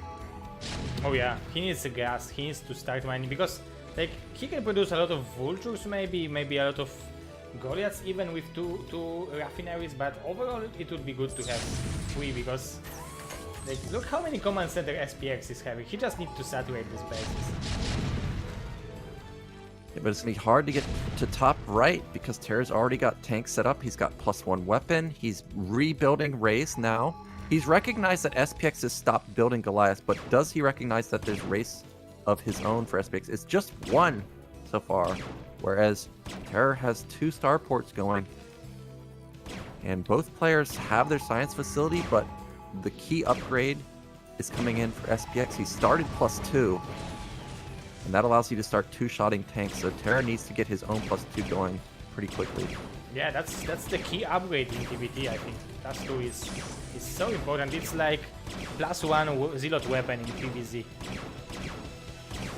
Yeah, but there is no anti-air for SPX. We see SCVs coming out to desperately repair this tank.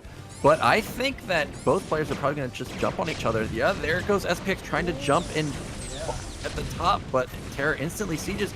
But if TerrOr unsieges right now and jumps on mid-right, really all those units in the middle of the map are out of his position. He could deny SPX's mid-right base. Yeah, definitely, and he's clearing all the tanks over here almost for free. There is first Goliath coming just to save them, so he will evacuate this right, but he killed like 2 or 3 tanks for free. That's really impressive, and if we cut him from this middle base, as you said, it will be extremely powerful move from TerrOr, because this is the base which gives SPX economical advantage over TerrOr. Yeah, and the supply for TerrOr is huge. We don't know how TerrOr got to 145, but he's up 30 supply over SPX, and you can see both this is why I love Terran versus Terran. Both players fighting over position, not necessarily trying to kill one another, but just to get into a favorable position. And TerrOr, he's setting up his defense like he wants to take top right. He doesn't know SPX already has it. Luckily for him, SPX hasn't really mined from there, but a big vulture attack to mid right, gonna kill a lot of the SCVs. Yeah.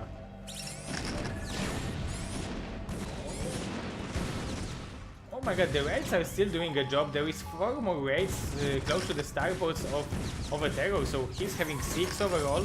And denying mining from this base is very important for him, and I still don't know how he managed to get 40 supply advantage. Having less base. I don't either. TerrOr does need to get another base though. Still no mid right. Okay, there's the command center floating to mid left, and the vultures are gonna get cleaned up. It's not losing the SCVs was not really a huge loss, I guess, because we have so many command centers. But SPX also needs to get another base because it's nice to have 4 base, but this contain on the left side is still alive. I guess he's got a contain of his own at top middle. I'm surprised with having so many vultures and tanks set up from TerrOr, he didn't go up and try and kill top middle, but he's going to kill top right now. Oh yeah, you're right. There are only 3 tanks over there with a siege tank, and it would be a very important base for him, especially that he's not mining from the main base. Fortunately, he's going for this 9 o'clock base, which is the same as 12 o'clock, but he could go both if he just wanted to. SPX needs, I mean, I know he has mid-right, so he's up in bases, but he's getting strangled at this point because other than those 4 bases, it doesn't seem like he has anywhere to go. Well, his best move is got to be top right now because there's only 5 tanks to defend. TerrOr's slightly out of position. He has so much at his rally point, streaming across the map. This is probably the worst direction SPX could go right now. That's almost all of the defense of TerrOr is on the left side. Yeah, it's also a very important base for a TerrOr, so TerrOrs know that he should defend it, and oh, the siege mode is very dangerous, and the army composition seems to be stronger from SPX because he's having Goliaths plus the tanks, and TerrOr managed to make the tanks plus vultures, so he's spending gas only on tanks. So that's probably because of the raids. So this adding raids to his army composition is just like adding carriers to the PvT army composition when you are forcing Terran to make a lot of Goliaths and adding it, not letting Terran to make pure vultures plus tanks. So it's working well for TerrOr, this adding the raids to his army composition. So SPX has just secured, I guess, the middle to make sure that he has somewhat of a contain there, but he needs to bust top right because TerrOr's taken almost the entire side the entire left side. Here he goes. He's finally going to bust top middle. There's not many tanks here. This was the move that SPX needed to do. A big vulture run by to the... No, he's going to go into the main? Don't know about these vultures, but regardless, this is what SPX had to do. He had to get top right. Yeah, I really like that move. He already have a command center there, so all he needs to do is just to transfer SCVs, but he's constantly losing SCVs. TerrOr is like harassing him like crazy. He killed so many SCVs with these vultures. And if we look at TerrOr's money, it's very, very, very, very low. SPX has an okay bank. It's not anything extraordinary. Well, now it's gone. But TerrOr, he does have all of bottom left. He's getting crazy at this point. Also, again, these movements from SPX is exposing him to counterattacks from TerrOr. I think the next time SPX makes a move to top right, TerrOr needs to just plow through the middle and set up a huge contain outside the bridges. There goes SPX to the top. TerrOr, please unsiege and go through the middle. He's going. Like these siege tanks are not in the range of the rest of them, so TerrOr still is keeping right side, top right, like under contain, I think. Yeah, and that's all you have to do is just deny the base. Let Terran mine out. The main and natural, I was going to say it's almost mined out for SPX, but the natural isn't even being mined at all. That vulture run by that TerrOr just did has shut down an entire base of SPX. If we look at his mid-right base, he's oversaturated on his minerals at the top side. So those vultures that I thought were going to be kind of pointless have made a huge impact. And SPX is in desperation mode. He's got to make something happen because he has no access to top right. TerrOr already has bottom left. And he's got this army that can't move into mass tanks that easily. Well, at top right he can now because there's 3 tanks versus about 20. Yeah, he's got to clear this. Yeah, he will just clear it the easy way. A move. He lost some tanks, but it was still pretty cost efficient. And yeah, TerrOr will clear the middle, the top middle at least, I think. Yeah, he's setting up to clear that base, so he's going to have 7 base versus SPX 4 base right now. The command center is still alive at top right. SPX trying to get his 5th base going. I mean, this is still anyone's game because it's so hard to attack into tank vulture that the longer the game stalls out, the better it is for SPX. He's got the okay, he doesn't have the upgraded advantage, but he still has +2 versus +2. The small amount of units that SPX has sitting on the high ground is killing a lot of tanks from TerrOr. Yeah. But what I don't know what both players should do at this point. I feel like TerrOr should start thinking about going into battle cruisers or transitioning into the super late game. Oh, but he's having so many raids right now. TerrOr is it's like more than 12 already. And there are some Goliaths in the army composition, but in TVT you can always find some lonely tanks to kill. So these raids might be very useful for you. But it's also taking a lot of supply. Yeah, the Wraiths are so good in this matchup. The player that goes Goliath has to balance their Goliath count just perfectly. If you ever don't have enough Goliaths, they're all going to die, which means the Wraiths are then going to start killing tanks. And then also you have to spread them out. Just because Goliaths are strong in one area of the map doesn't mean there's more Goliaths somewhere else. For example, in the middle, look, there's 8 Goliaths. But if the Wraiths went all to top right, that's 8 tanks that TerrOr would kill for free. So it's very hard for SPX to balance this. Now, these Wraiths are banking so high, and I hear scans constantly going off, but I don't think SPX knows about these mass Wraiths. He's even upgrading them. There will be well upgraded Wraiths, and I like this move overall because like Wraith is having only 8 damage to the ground, and if you will add 1 to it, it's out of 10%. It's more than 10%. So. It's very good move if he's building such a high number of ranks. Yeah, and he is getting +1, and those Goliaths are still out in the middle of the map. Here come those Wraiths. Where are they going to go? He's got so many, and top right is just tons of free units for TerrOr. That's exactly where he's going. There's only 2 Goliaths. And this is going to open up a pathway for those tanks at top middle to set a contain into top right. And if TerrOr sets up a contain at top right, SPX is dead. He's going to have access to no other bases. Oh my god, he's killing everything. He's building so many turrets, but he can kill all the turrets with the raids. He don't care about. He shouldn't care about them. They have +1 upgrades, so they are basically mutants. Yeah, so many wraiths, and it draws all the Goliaths up here, and these wraiths are very fast. They don't necessarily have. I don't think he should fight. Oh yeah. Yeah, he needs to run. Just run and go find another area with mass tanks somewhere and go pick them off, because you know where all the Goliaths are. Oh, he hated that wraith. Ended up shooting one of his own, but now where did the wraiths go? He's now shown the wraiths. They're very expensive. Oh yeah, they are. But TerrOr is having such a huge bank. Like, what you are doing in EVT when you have such a big bank? You should add like 5 starports and produce mass battle cruisers. This is the best option, or what are the options for Mr. TerrOr right now? For TerrOr should just go tank wraith with battle cruiser mixed in. Here come a lot of those tanks I was just talking about. Oh, the Goliaths are killing so many wraiths! Yeah, you shouldn't fight under the Goliath power. Firepower.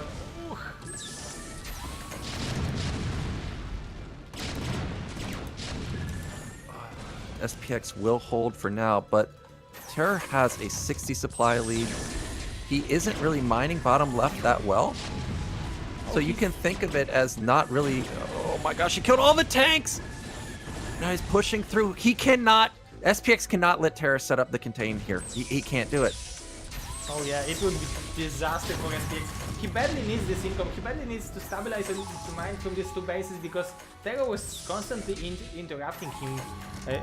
And he look at the mineral fields. They are almost not untouched, at least on this top base. Also in this natural on the top base. It's the harassment of TerrOr was so brilliant that he didn't let SPX to mine from this base, and he himself mined almost 1/3 of his Zero. Half of the map. Zero, look at the natural of SPX. Oh yeah, there is still money there. It's still not mining. SPX is literally on 2 bases despite having 6 base, because he's not really mining that well at top right or the natural at top right.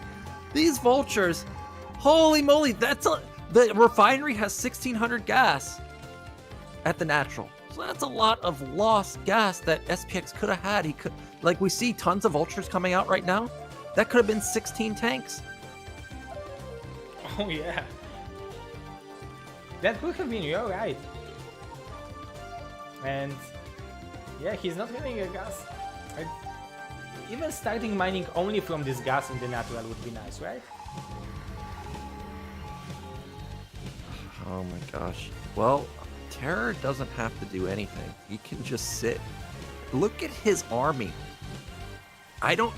Do you see anything other than a tank and vulture? There's literally no other units than tank, vulture, or tank, wraith, SCV. Oh, he's got 4 vultures at bottom. But look how many tanks he has at mid left. Oh yeah! Oh, that's good. That's nice. I like so many tanks. And +2 upgrades. Like, is there a difference between +2 or +3 for the ground? I mean, in TVT, I don't think it's that big of a difference, right? Well, with +3, you're going to be one-shotting. I think you're one-shotting vultures, but yeah, really no difference. The main issue is the +2 versus tanks. And just what do you... this is... For, people know that is mini tank. Yes, the boxer quote. Like, this is actually mini tank. Like, this is 4 groups of tanks. Holy... Oh, and he's focusing the barracks. That's really weird to lose like 3 rides just to focus the barracks. And the bank from SPX is growing very high. I don't know how he managed to do it, despite not mining from the natural and from these bases. Yeah, but he just needs to A move right now, right? I mean, TerrOr. What you can do with... Oh, you should take some SCVs to tank some fire and then just A move everything. This is my recipe. It seems like that's what he's gonna do. He has just so much. Here come vultures. The vulture is not what you want versus Nest. He's not even sieging. Oh my god. He's doing it bad manner mode and he might be punished for that. Oh, maybe not. He just have too much. But I would like to see TerrOr before this attack to add like 5 or even 10 more factories just to reproduce these tanks very quickly, because he's producing them only from 6 factories, and look how many starports there are in the main base of a TerrOr. He's just making mass mass raids. 2 raids. This is the best upgrades of a flying units Terran I've seen in a year probably. Maybe from Sparkle games. Yeah, TerrOr played it basically how you're supposed to play it, is you just set up positional advantage the entire time. The other Terran mines out. You do have to be worried about SPX getting up the super comp, but TerrOr didn't let that happen. And now he's got 100 supply advantage over SPX. Still, he's like not even really mining bottom left TerrOr. So this is essentially full bases for him. Yeah, and if the game goes long enough, it should be better for him. Because he should have more money if he will keep trading the cost efficiency he's doing right now. Because overall, I think it was pretty cost efficient trade in the middle for him. Oh yeah, it was cost efficient for sure for SPX, but it doesn't matter at this point. There's just so much from TerrOr. He's got 12 race. I see SPX is trying to make race of his own. He's got 8. He's building Valkyries. That's what he should be doing. But he doesn't have any upgrades, whereas TerrOr has 2/2 on his own. He's going to get +3 pretty soon. And you can see what he's doing with these races. He's just suiciding him because he knows that he just needs to kill the tanks. And once he kills the tanks, there is no tank production over here. Yeah, and now just A move. That's brilliant. Shouldn't every Terran do that? It looks so easy, but actually you never have that big of an advantage. I really like that. Oh, SPX is trying to move out and he's clearing tanks of TerrOr on his own part of the map, but he's losing much more important position right now. Losing this base is almost disaster.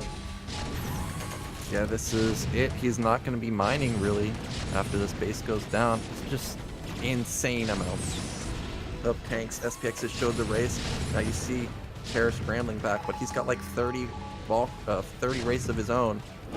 And they're up 2-2. They're having definitely, like, the upgrades should win this battle, I think. 2 upgrades. Yeah, they're just so heavily upgraded. This has got to be the end. SPX just has nothing left. There it is. GG. GG. TerrOr, despite like this beginning when he lost so many STVs to this vulture run by, that's impressive that he managed to win this game with such a like stable fashion.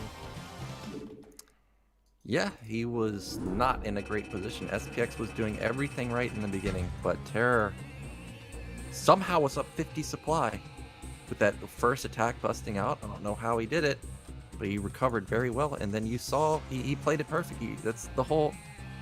That's exactly what you do as Terran versus Terran. You get into a good position and you wait. Let the other player make a mistake. And that's what he did. Yeah, exactly. And then he pulled the free trigger with 40 tanks. A move 40 tanks. That's so good. Yes. So that was very interesting TVT. It wasn't boring as chat says, so we are going into full best of 5. We decided to extend the TVT just for the chat. I'm sure they're excited about that. Yeah, and but now we're gonna be on In the Way of an Eddy, and this this is the map that I want to see because the vision is just so important in Terran versus Terran. And with that high ground, you're gonna see probably more explosive fights here because people are gonna be desperately trying to get high ground advantage. I have a bad news, Mr. Naugrim. The next match will be on Sylphid. Maybe the next match will be on in the way of Andy. Yeah. So, but we still have a chance to see in the way of an Eddie, and I'm crossing my fingers just to see that. Yeah, we could get into in the way of an Eddie. SPX looked good in the early phases, but kind of just didn't go his way the rest of the game. So hopefully he can turn it around in this one. Okay, so the map will be Sylphid. Are we ready, Mr. Naugrim? Yeah. Okay, let's go. Game number 2 between our, SPX is 1 game away from being eliminated, so his fans should cross fingers for him.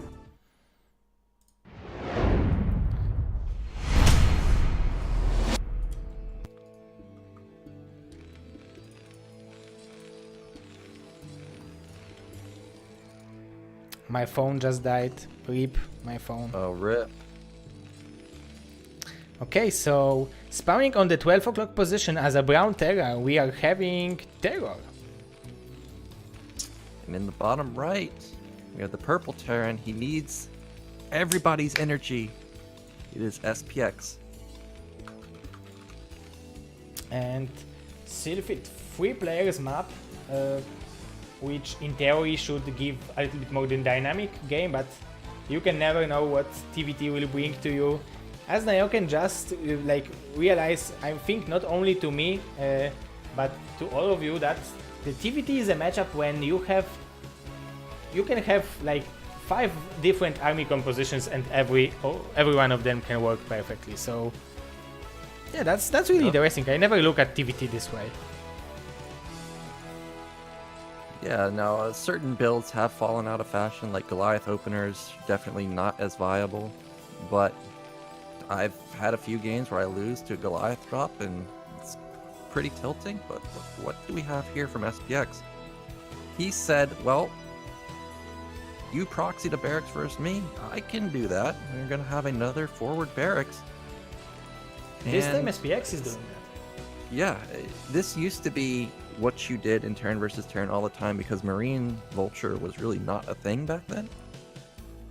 But you have to be careful now because of how often players build tons of Vultures. They even do builds like 10-10-10. If you get caught off guard, you're not going to have many Marines to rely on in SPX's position. So he's got to be careful with this forward Rex, and Terra's going to scout him first, it seems. Now, SPX does have a fast gas of his own. He's not going command center behind it. He's doing essentially the same thing that Terror did last game. Yeah, you're right, but is it possible that Terror will not make any Marine and just float his barracks and just go to the... No, he's making Marines, so... Because I was thinking that maybe this middle barracks can apply a lot of pressure. It used to be that you would not build any Marines in Terran versus Terran, but now it's mandatory. And we have a slight change from Terra because he's still got 3 on gas. Oh, this SCV is going to see it though. So SPX already knows that there's going to be some type of pressure play coming in from Terra. The question is, what is it going to be? Is the SCV going to kill the Marine? No, it will not. So I personally am not a big fan of 2-port Wraith on one base, but that is a possibility. I would like Terror to put down a second factory and go for Vultures. Oh, there it is. Oh yeah, that's a little bit hidden, but yeah, I like this factory too. And if there will be Wraiths, there will be possibility to make Goliaths, right? Yeah, the SPX, when he sees that the gas is being mined, he's gonna most likely build an armory behind it, so that does make your race even worse. But what is going on? Because SPX, his minerals are so low. Because he's having 5 Marines. There will be 5 Marines. He's going for an FD push versus Terran.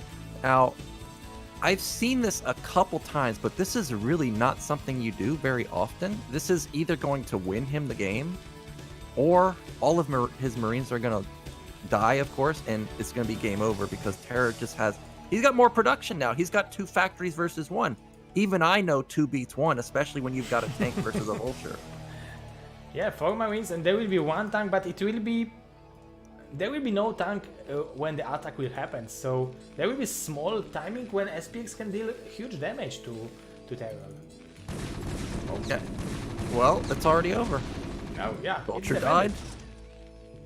That movement from TerrOr, moving his marines back, won him the game. I don't know why he did that, but he suspected that this was coming, and TerrOr lost 1 marine, and SPX lost 5 marines and 1 vulture. So that's gonna be the end. And we see SPX, he just canceled his add-on because he knows he's got to build units right now to stop this attack. But canceling the add-on means he doesn't have a tank. And vultures don't beat a tank, not without upgrades. Huh. So, but how TerrOr knew that he can go now and apply pressure? You can read it after the build, after with which units SPX attacked him? I don't think he necessarily expects to win. I think he's making sure that SPX didn't expand off of this, or at least he's going to play defensive, overbuild defense, and that's what we're seeing from SPX because he's built a 3rd factory, which will help him survive, of course, but that's going to delay his command center. And here comes TerrOr. He's busting in. There's just too much. There's no way that SPX can hold this. If he would have maybe 2 or 3 Goliaths, it would be possible to deal with the vultures relatively easy, but oh, now we might hit. Oh, there will be no explosion because nothing popping out of the factory, but there was a possibility. Are popping out. Here comes the first Goliath. It's gonna die. Goodbye. Yeah. Unfortunately, the Goliath died, and I think Mr. SPX. I'm saying that this is definitely unfortunately, but he will be eliminated from BSL Season 6.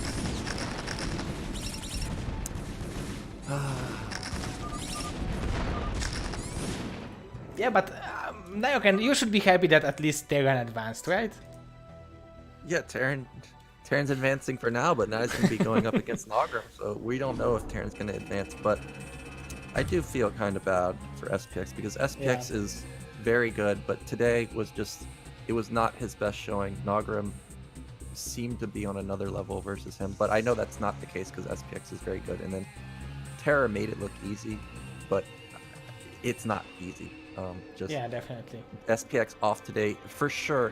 If they were to play the groups again, SPX could have made it to the next round. So unlucky for him.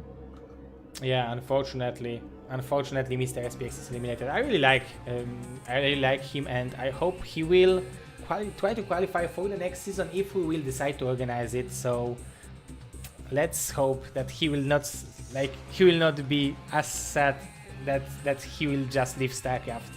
He should practice more after these games. Yeah, I think SPX has played in most of the BSLs, right? I consistently see his name in BSL. I'm pretty sure, so I'm sure he'll be back and he'll be looking to get revenge and make it to the round of 8.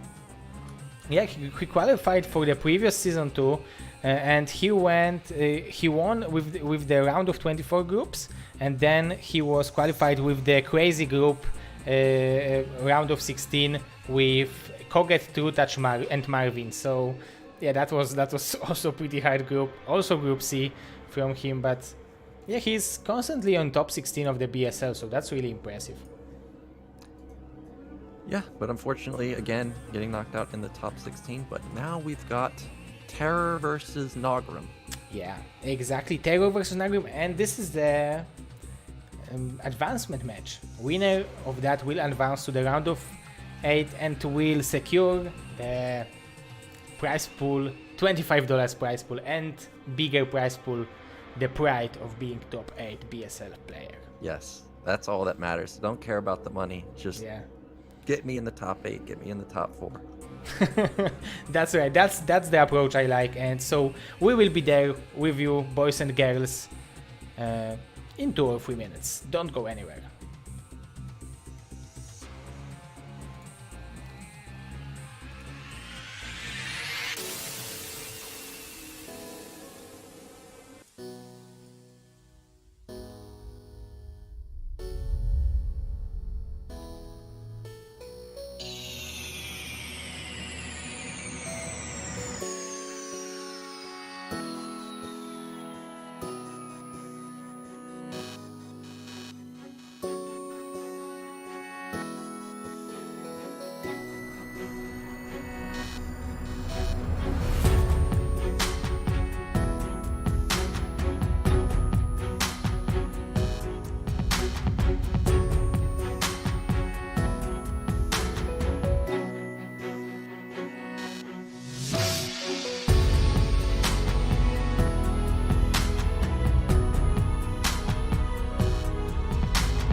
Boys and girls, ladies and gentlemen, we are back for the final series of the day. It will be TerrOr versus Naugrim.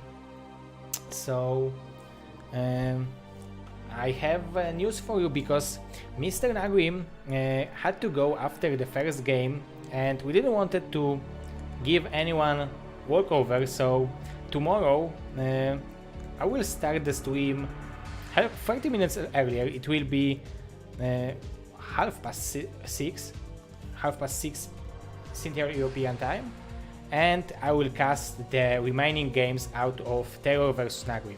I hope it's fine for everyone. We don't want to have any walkovers, we prefer to wait, so I hope it's fine for you. But we have the first game of the match between TerrOr and Naugrim, and we will show it to you right now. So, Mr. Naugrim, who do you think is a favorite? Do you think that TerrOr is better than SPX? Do you think that Naugrim will have harder time against TerrOr? I think TerrOr is a little better than SPX, but Naugrim looks so good versus TerrOr, and also in my experience versus Naugrim, he's just really good in the early phases that I don't think there's going to be really any difference between TerrOr and SPX in the early phases. I think it's going to come down to how strong TerrOr is in the mid game, and that's when Naugrim is dangerous. So yeah. This is actually the match I wanted to see before we even got into the group. Was I wanted to see TerrOr versus Naugrim, whether it's in the finals or whatever match. That's what I wanted to see, because I think this is going to be very good. Yeah, me too. And I think like TerrOr is a player who is not afraid to play longer game in TVZ too, so he will feel probably very comfortable to play slowly the beginning of the game, even the mid game, just to get to this late game when he can show his multitasking and decision making. So it will be very interesting because we have both players who believe in themselves. Yeah, so I'm ready if you are ready. Yeah, I'm ready. The first map will be Circuit Breaker, the second map will be In the Way of an Eddy, and the third map will be Heartbeat. So today we will see just the first map. Tomorrow, 30 minutes earlier, we will start and we will see second and third match. So let's go.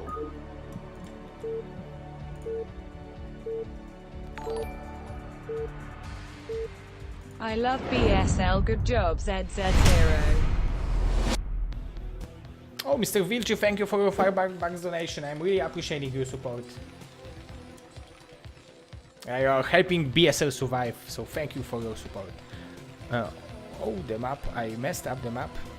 Let me just fix that.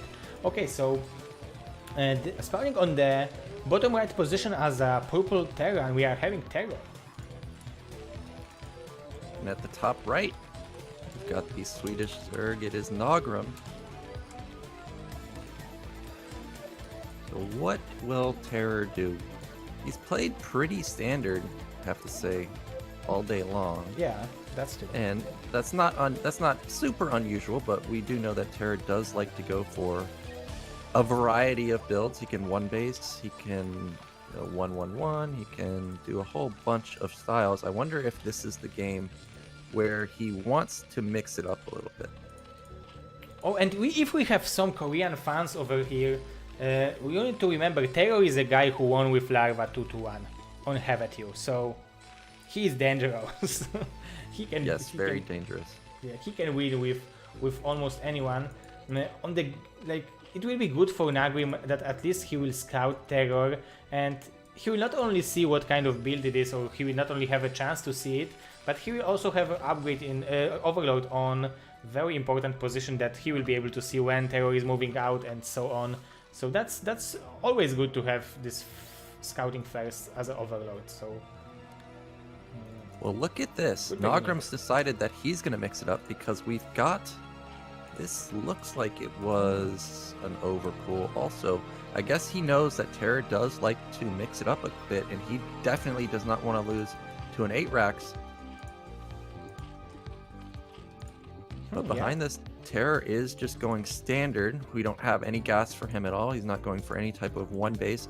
We're just going to have to see what's his follow-up knowing that he's facing an early pool. Is he going to 2 racks? Is he going to continue to 5 racks? I don't mind either choices. If you go 2 racks after expanding, it puts pressure back onto the Zerg. You can hurt their econ a little bit more.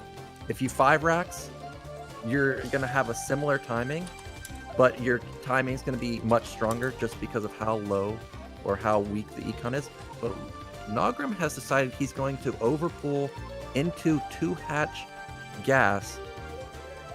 So that's going to mean that TerrOr is most likely going to go for 2 racks play.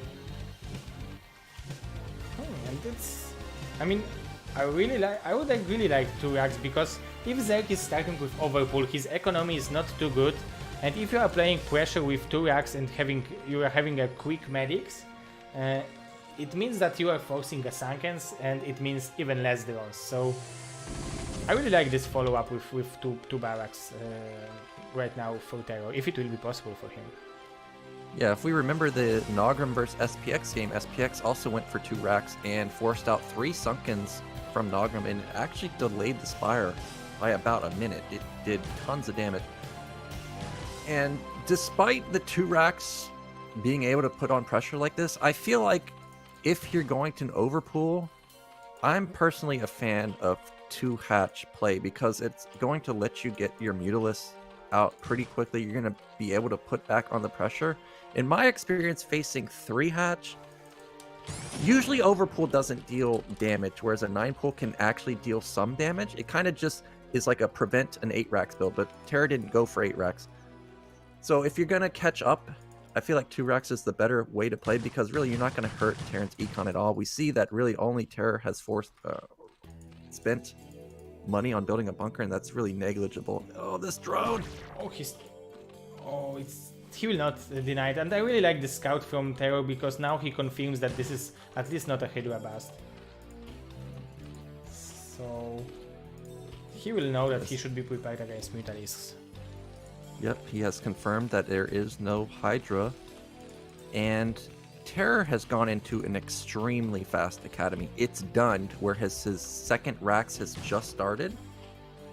Now this is a bit delicate, because if TerrOr moves out, which he will, his army is going to be 6 Marines and 1 Medic. Now he knows that Naugrim is teching hard with 2-hatch, and he knows that Naugrim does not want to build any extra Lings or Sunkens. So he's expecting to move out. Naugrim shouldn't have built any, but if Naugrim did build like 12 Lings, this whole army is going to instantly die. Yeah,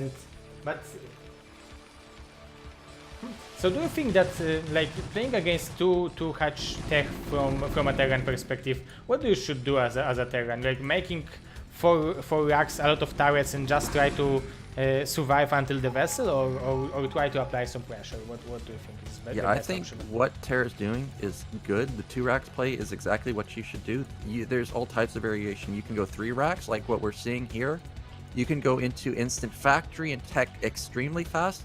3 racks is kind of middle of the road, where you're not going 4 racks, so you're not going to have big time pressure on the map with Marine Medic, but he's still going to be able to tech fast.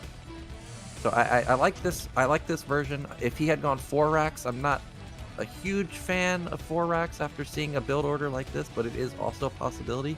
And Naugrim is putting down a 3rd hatch. So in this specific scenario, 4 racks would have been great, because you're going to have a sizable amount of units. You're able to put pressure at top left, which means that the mutas can't necessarily counterattack you. So they're kind of just useless at that point. And this range is very quick. I think that normally you are going to hatch muta just to catch the Marines before the range, and the gap to deal damage to the Marines is so short that did TerrOr went for some kind of quick academy, or the mutas are just late? No, he has very fast academy, like range just finished, and the muta timing I think is pretty normal for what Naugrim did. But because this academy is so fast, he has range already. He can start thinking about getting out on the map, even with 3 racks. Well, maybe not just yet, but maybe 2 more cycles of Marines. Did he just pick off a muta for free? Was it misrallied? Yeah, it was misrallied, so it's a huge loss if you are going to catch muta. Behind this, TerrOr did scan. He sees the Hydra Den, and he also sees the extremely fast hive or a queen's nest. And this is 2 hatch. This isn't like it's 3 hatch where you have good econ behind it. TerrOr knows that if you're going 2 hatch mutas like this, wall teching very fast, your econ is very low. So he's going to be trying to put on some pressure.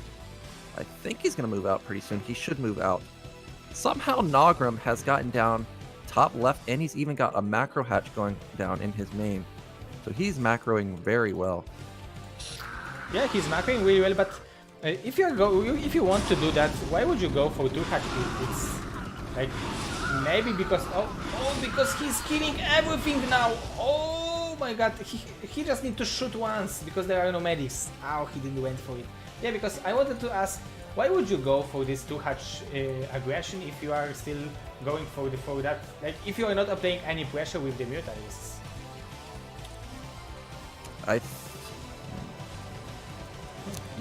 A lot of times I'm confused kinda because, like you said, we're not going mass muta, we're not constantly harassing the natural. I guess he's recognized that TerrOr is maybe a little bit too tight right now, that mass muta isn't going to work, but that is the most common follow-up is you see mass muta play, whether it's going to be Guardians or are they just going to rush Hive and go Ultra behind it. But really, you almost never see this variation that Naugrim's going. He's kind of just playing it like it's a 3 hatch style. He's getting his lurkers out, he's getting his fast defiler, and these lurkers are already halfway or almost completely across the map. This could be a nice sneaky lurker hold position tactic. Oh yeah, from Naugrim. Oh yeah, that will be very sneaky. You are right, because I don't think that TerrOr is expecting that quick of a lurkers. Oh, but don't reveal them. Oh yeah, that's sneaky. Now, unlucky for Naugrim, those mutas that went to the left side have caused TerrOr to send his entire army to the higher platform, and they're going to. Oh, he scanned the lurkers. Oh, that's how a did he sixth know? sense. I don't know. That's a sixth sense. And how did he know that the lurkers are? Oh, he didn't even kill them. I thought that you want to kill it because it's almost for free. Yeah, he could have killed it. I guess the lurkers are far enough away. Look at the vision of the lurkers. They can't see the Marines moving out. And these Marines have moved across the map without Naugrim. No, mutas fly over it. Yeah. And 3 mutas, 2.5 died already. And +1 already. Oh, and he's going for irradiate 2 starboard irradiate, because the ground army for TerrOr is not that bad to deal with, but when the vessel number will be high enough, it will be so hard for Naugrim to keep up with that. I don't know how will he do it if he will not like add some hatcheries, add some drones, because it will be so cost efficient for TerrOr to irradiate lurkers, irradiate defilers, and yeah, I don't know what for sure. TerrOr's going to be trading very well with his initial move out with these vessels, but Naugrim has been macroing really nicely. He's already got Defiler Mound done. He's got 3 hatch, 4 hatch, macro hatch. He's got Nidus coming up. He's putting down another macro hatch at top left. The supplies are 95 to 80. Like, Naugrim's keeping up very well, but his current standing army, it doesn't seem that strong. There's 3 lurkers at his natural, 3 at top left, and these. Oh, he's trying to escape. There is no way to escape, my friend. Oh, there is. He found a way. He is just barely gonna live, but the real danger is that TerrOr really hasn't lost any units at all, and the vessel count is up to 3. Oh, what? We got the fastest battle cruisers I've ever seen. So 3 vessels, 2 battle cruisers. That's really what does he want to do with it? He's probably gonna. Is he going to try and bust the natural? All of his units have gone to the left side. That makes me think that the purpose of this battle cruiser is just to kill the Nidus, and he has enough vessels on the left side that he can irradiate all the lurkers. Oh yeah, but very smartly Naugrim put all the lurkers on top of each other, so TerrOr can irradiate them just one at a time. So that's a really smart move, and he's buying sometimes thanks to it. Well, these battle cruisers are halfway done. I wonder where he's going to send it. I hope he sends it to top right. There's not a lot of vision for Naugrim on that side of the map. You see that Overlord is really the only vision he has at the natural. That means he'll miss the battle cruisers coming in. And that could be panic mode because there's only like 6 Scourge right there. That's going to allow TerrOr to kill that Nidus pretty quickly. Naugrim is taking his 4th base. Oh, but that's a lot of Lurkers, and Naugrim badly wants to keep this 4th base alive, and he's still having 400 gas in the bank. So, but if he will spend all the gas, he will have a hard time to deal with 2 battle cruisers, because you need like 16 Scourges overall. Yeah, you need a lot. Well, they are out, and it seems that they're going to go to top left. That... I don't know how well... Okay, there he goes. Now he's going to top right. That's exactly where I think he needs to go. And that Overlord may have saw the first 2. Oh, I was checking. He didn't saw them yet. Oh, he did see them. Yeah. And there's no anti-air, really. There's like 4 Scourge, and Naugrim's gonna see these battle cruisers and be like, what the hell is this? He may even kill the Defilers. Yeah, and he needs to swarm quickly. Yeah, that's a good job. There he goes. Let's focus that Nidus. And look at that instant carapace. Nope, that's not okay. enough. It's still lived. Oh, he can't lose. Oh my gosh, that's a massive pick-off. But look at TerrOr. He's sending his entire army to top right.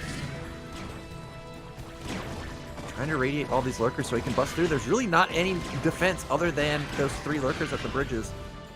Oh, this battle cruisers was relatively easy to pick. Like, I think TerrOr could have used them a little bit better, but he's still producing more vessels. So oh, elevator! Didn't even notice it. Oh, that's a huge drop.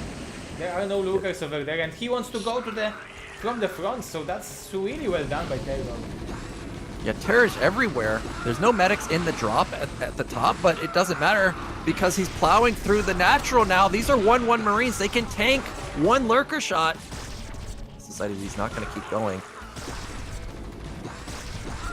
I think he could bust through, though. Despite losing so much, Naugrim is still very high on supply. Like, there is not, like, it looks like the situation for Naugrim is not too good, but he's still pretty fine, I think, in this game. Yeah, Naugrim definitely still in an okay position, but the vessel count has, well, it's still at 3. He's able to irradiate several lurkers. Naugrim has done a good job balancing out his lurkers. He's still got his 4th base safe. He's got 3 more on the left side. Also, he's done a full drone cycle, so he's powering very hard. TerrOr's got to be a little bit scared because he's got the advantage right now, but all of the econ is going to kick in, and there's what he needs to do. He's doing another big drop to top left. Yeah, the mutas are there, but I don't think it's enough links and mutas to clear that many. But look, it drew all the lurkers from the 4th base. TerrOr instantly attacks it. That's a brilliant move. His multitasking is so good, but there are no medics with the Marines. But he's sending in more reinforcements from the back. He did lose quite a bit. Defiler fortunately comes out for Naugrim. The lurker gets set up in a position. It is irradiated, but it kills several lurkers before it goes down. TerrOr moving out another huge army from his natural. And we know he's in top left and at the 4th base. Now he's going to go to top right. He's everywhere. Yeah, he's attacking from all over the places. The drops, look at that. The 2nd army is going directly to the natural, and there are no lurkers over there, so he's steaming direct. Oh, and it might work. There are only 2 Sunkens over there. Oh, but the links are saving the day. Yeah, if TerrOr had sent that 2nd group he just sent to top left, he may have busted through. But Naugrim is going to hold on for now. But there are, I think, 5 vessels out for TerrOr, so he's starting to get extremely cost efficient or good trades. Oh, that's 4 drop ships.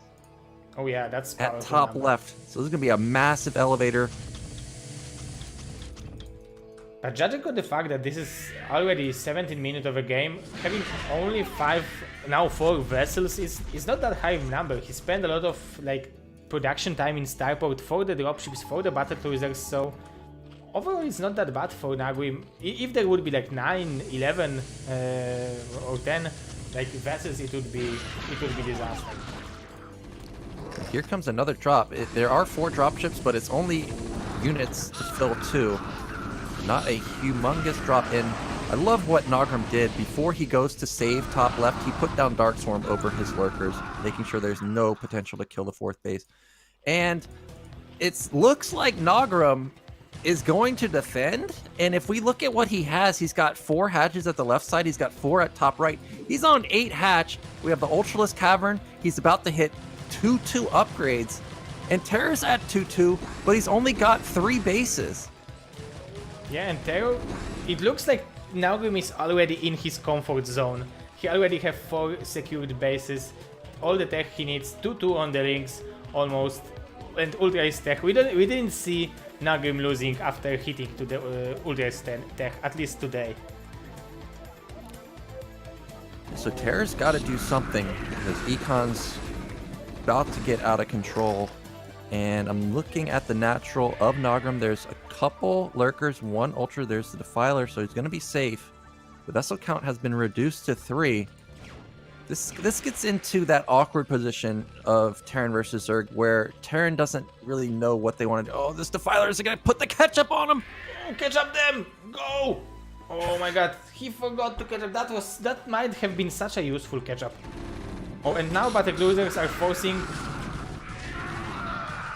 more scourges from Naugrim, but he's having carbase upgrades, so all he needs to do is just to make like 12 scourges, and he will be able to easily deal with the battle cruisers. That battle cruiser's gonna go down. That's already one BC down. Really, Naugrim just needs to get his army together. TerrOr has a pretty big. Oh, is a Ling counterattack to the 3rd base of TerrOr, but it's gonna get shut down. But the supplies are slowly getting higher and higher for Naugrim, whereas TerrOr's supply is staying the same. Yeah, and TerrOr is mined out in the main base. He's still having some minerals in the natural, but it will not last for much longer. So I think he should think about expanding. Of course, he's having huge bank, but with the dynamic, with the speed of the fights and speed of losing units, it will not be enough. Even this huge bank he has, so he should think about next base right now. Oh, he's already floating the CC, that's good for him. Yeah, he's about to take bottom middle. He's trying to keep the pressure up on Naugrim. Naugrim hasn't been able to get up a very big ultra count. Oh, never mind, he's got a decent amount of ultras at top left. He really just needs to get his army together and go for a big attack in the middle. 140 versus 170 is not that bad for Zerg, but it's got to be all together. Cannot be streaming in a line. Oh yeah. Yeah, it needs to be well multitasked attack, and he will be able to bust them. Then we have a small counter attack with a Defiler. Oh, just to kill the command center. Oh, but the reinforcements are so powerful. That was close to the plague. TerrOr is attacking top left. I don't see a Defiler. He needs to get a Defiler over there. There it is, coming from the top side. 250 energy. The medics are doing good job with blocking some units. Oh, we have a potential plague. Oh, yeah. A big plague and Dark Swarm. Perfect. Yeah, now he just needs to surround the plague units with the Ultras and kill them all. Ultra's gonna clean up this army. Naugrim trying to attack into TerrOr's base, but he just has so many units at his rally point that there's no way he can bust through. But Naugrim, he's taking the middle only on both sides of the map. And TerrOr, he's still on 2 base, essentially 2 base mining. And Naugrim, he's got 4, 5, 6 base. He's got 3 halfway done. The real advantage that TerrOr has at this point is he's got +3 weapon and +3 armor versus 2-2. But I am still worried that Naugrim is just getting so big that you're not going to be able to keep up with him. Oh yeah. Definitely. Naugrim is taking... Right now he's taking 4 bases. Oh, we have a potential... Oh, he got free energy, lack of free energy to have a beautiful plague. But he's... Oh, he's not trading them. He's not having the best trades right now. Yeah, Naugrim is losing quite a few ultras. I think we're up to about 10 ultras lost, whereas TerrOr, he's not really losing expensive units. He's lost Marine Medic. He did lose his vessels, so that's a big loss. He needs to rebuild those pretty quickly. Oh yeah. Another battle cruiser coming out. So far the battle cruisers really haven't done much. TerrOr trying to attack top right, but Naugrim is just... I don't see... Whoa, he's taking bottom left, mid left, top middle, top right. Taking every base. Yeah, he's trying to take every base in the map, but now he will lose the mineral only, which is pretty important base. But he will be flanking the army from TerrOr. Very nicely done. But is it enough to clear this bio? Yeah, there's not really many ultras. He keeps attacking with 2 to 3 ultras and they end up dying. The lurkers are just barely out of range also, so they're not going to be able to kill the Marines. This one ultra may clean it up now. Huge attack coming to the bottom. He's streaming the links, but there are firebats in the bunker, so they will die immediately. But he might be able to kill this base with the ultra risk, and this is very important base for him. I don't think he will. There's a lot of bio from TerrOr. TerrOr is now starting to, or he has his landed factory. I thought we were going to go into mech. Oh, he is going to deny this base, but we have another drop into the main of TerrOr, but Lings are already set up. Oh, but it's in the perfect position. They he all can snipe unload. free. Oh, but he will not. Okay. Yeah, but he will domain base. I mean, Willie, there's so much production from Naugrim. There's even a Defiler. He doesn't have Dark Swarm, though. There is a drop in the top left, drop in the top left. A lot of Ultra is covered there, but TerrOr is killing 12 o'clock base also. Naugrim started to mine from 9 o'clock, but TerrOr multitasking is so impressive. Yeah, +3 just finished for Naugrim, so that was perfect for him. Battle Cruiser is killing the Nidus at top left. TerrOr's re-dropping to top left. The drop in the main is still alive. Killing everything. Top middle's dead. Yeah, Naugrim is... do this? I don't know how TerrOr is doing that. I don't know. It looks like Naugrim had this game and then dropped their battlecruiser there, and it's just changing suddenly. The drops are just perfect. He's in another fabulous position at the 4th base. Gonna kill the 4th base. All the drones going down. The Marines are killing top left mineral. Only the drop in the main. It's still alive. Yeah, it's hard to deal with the bio with the pure links. Now he will do it. Oh no, but it's this medic at least is going low in energy. And the units of TerrOr have just been in the best position they could possibly be because the Zerg is trading so ineffectively. He's managed to kill how many bases? Like 3 bases. The BC is still alive at top left. Oh yeah, and Naugrim is having such a huge bank of a gas.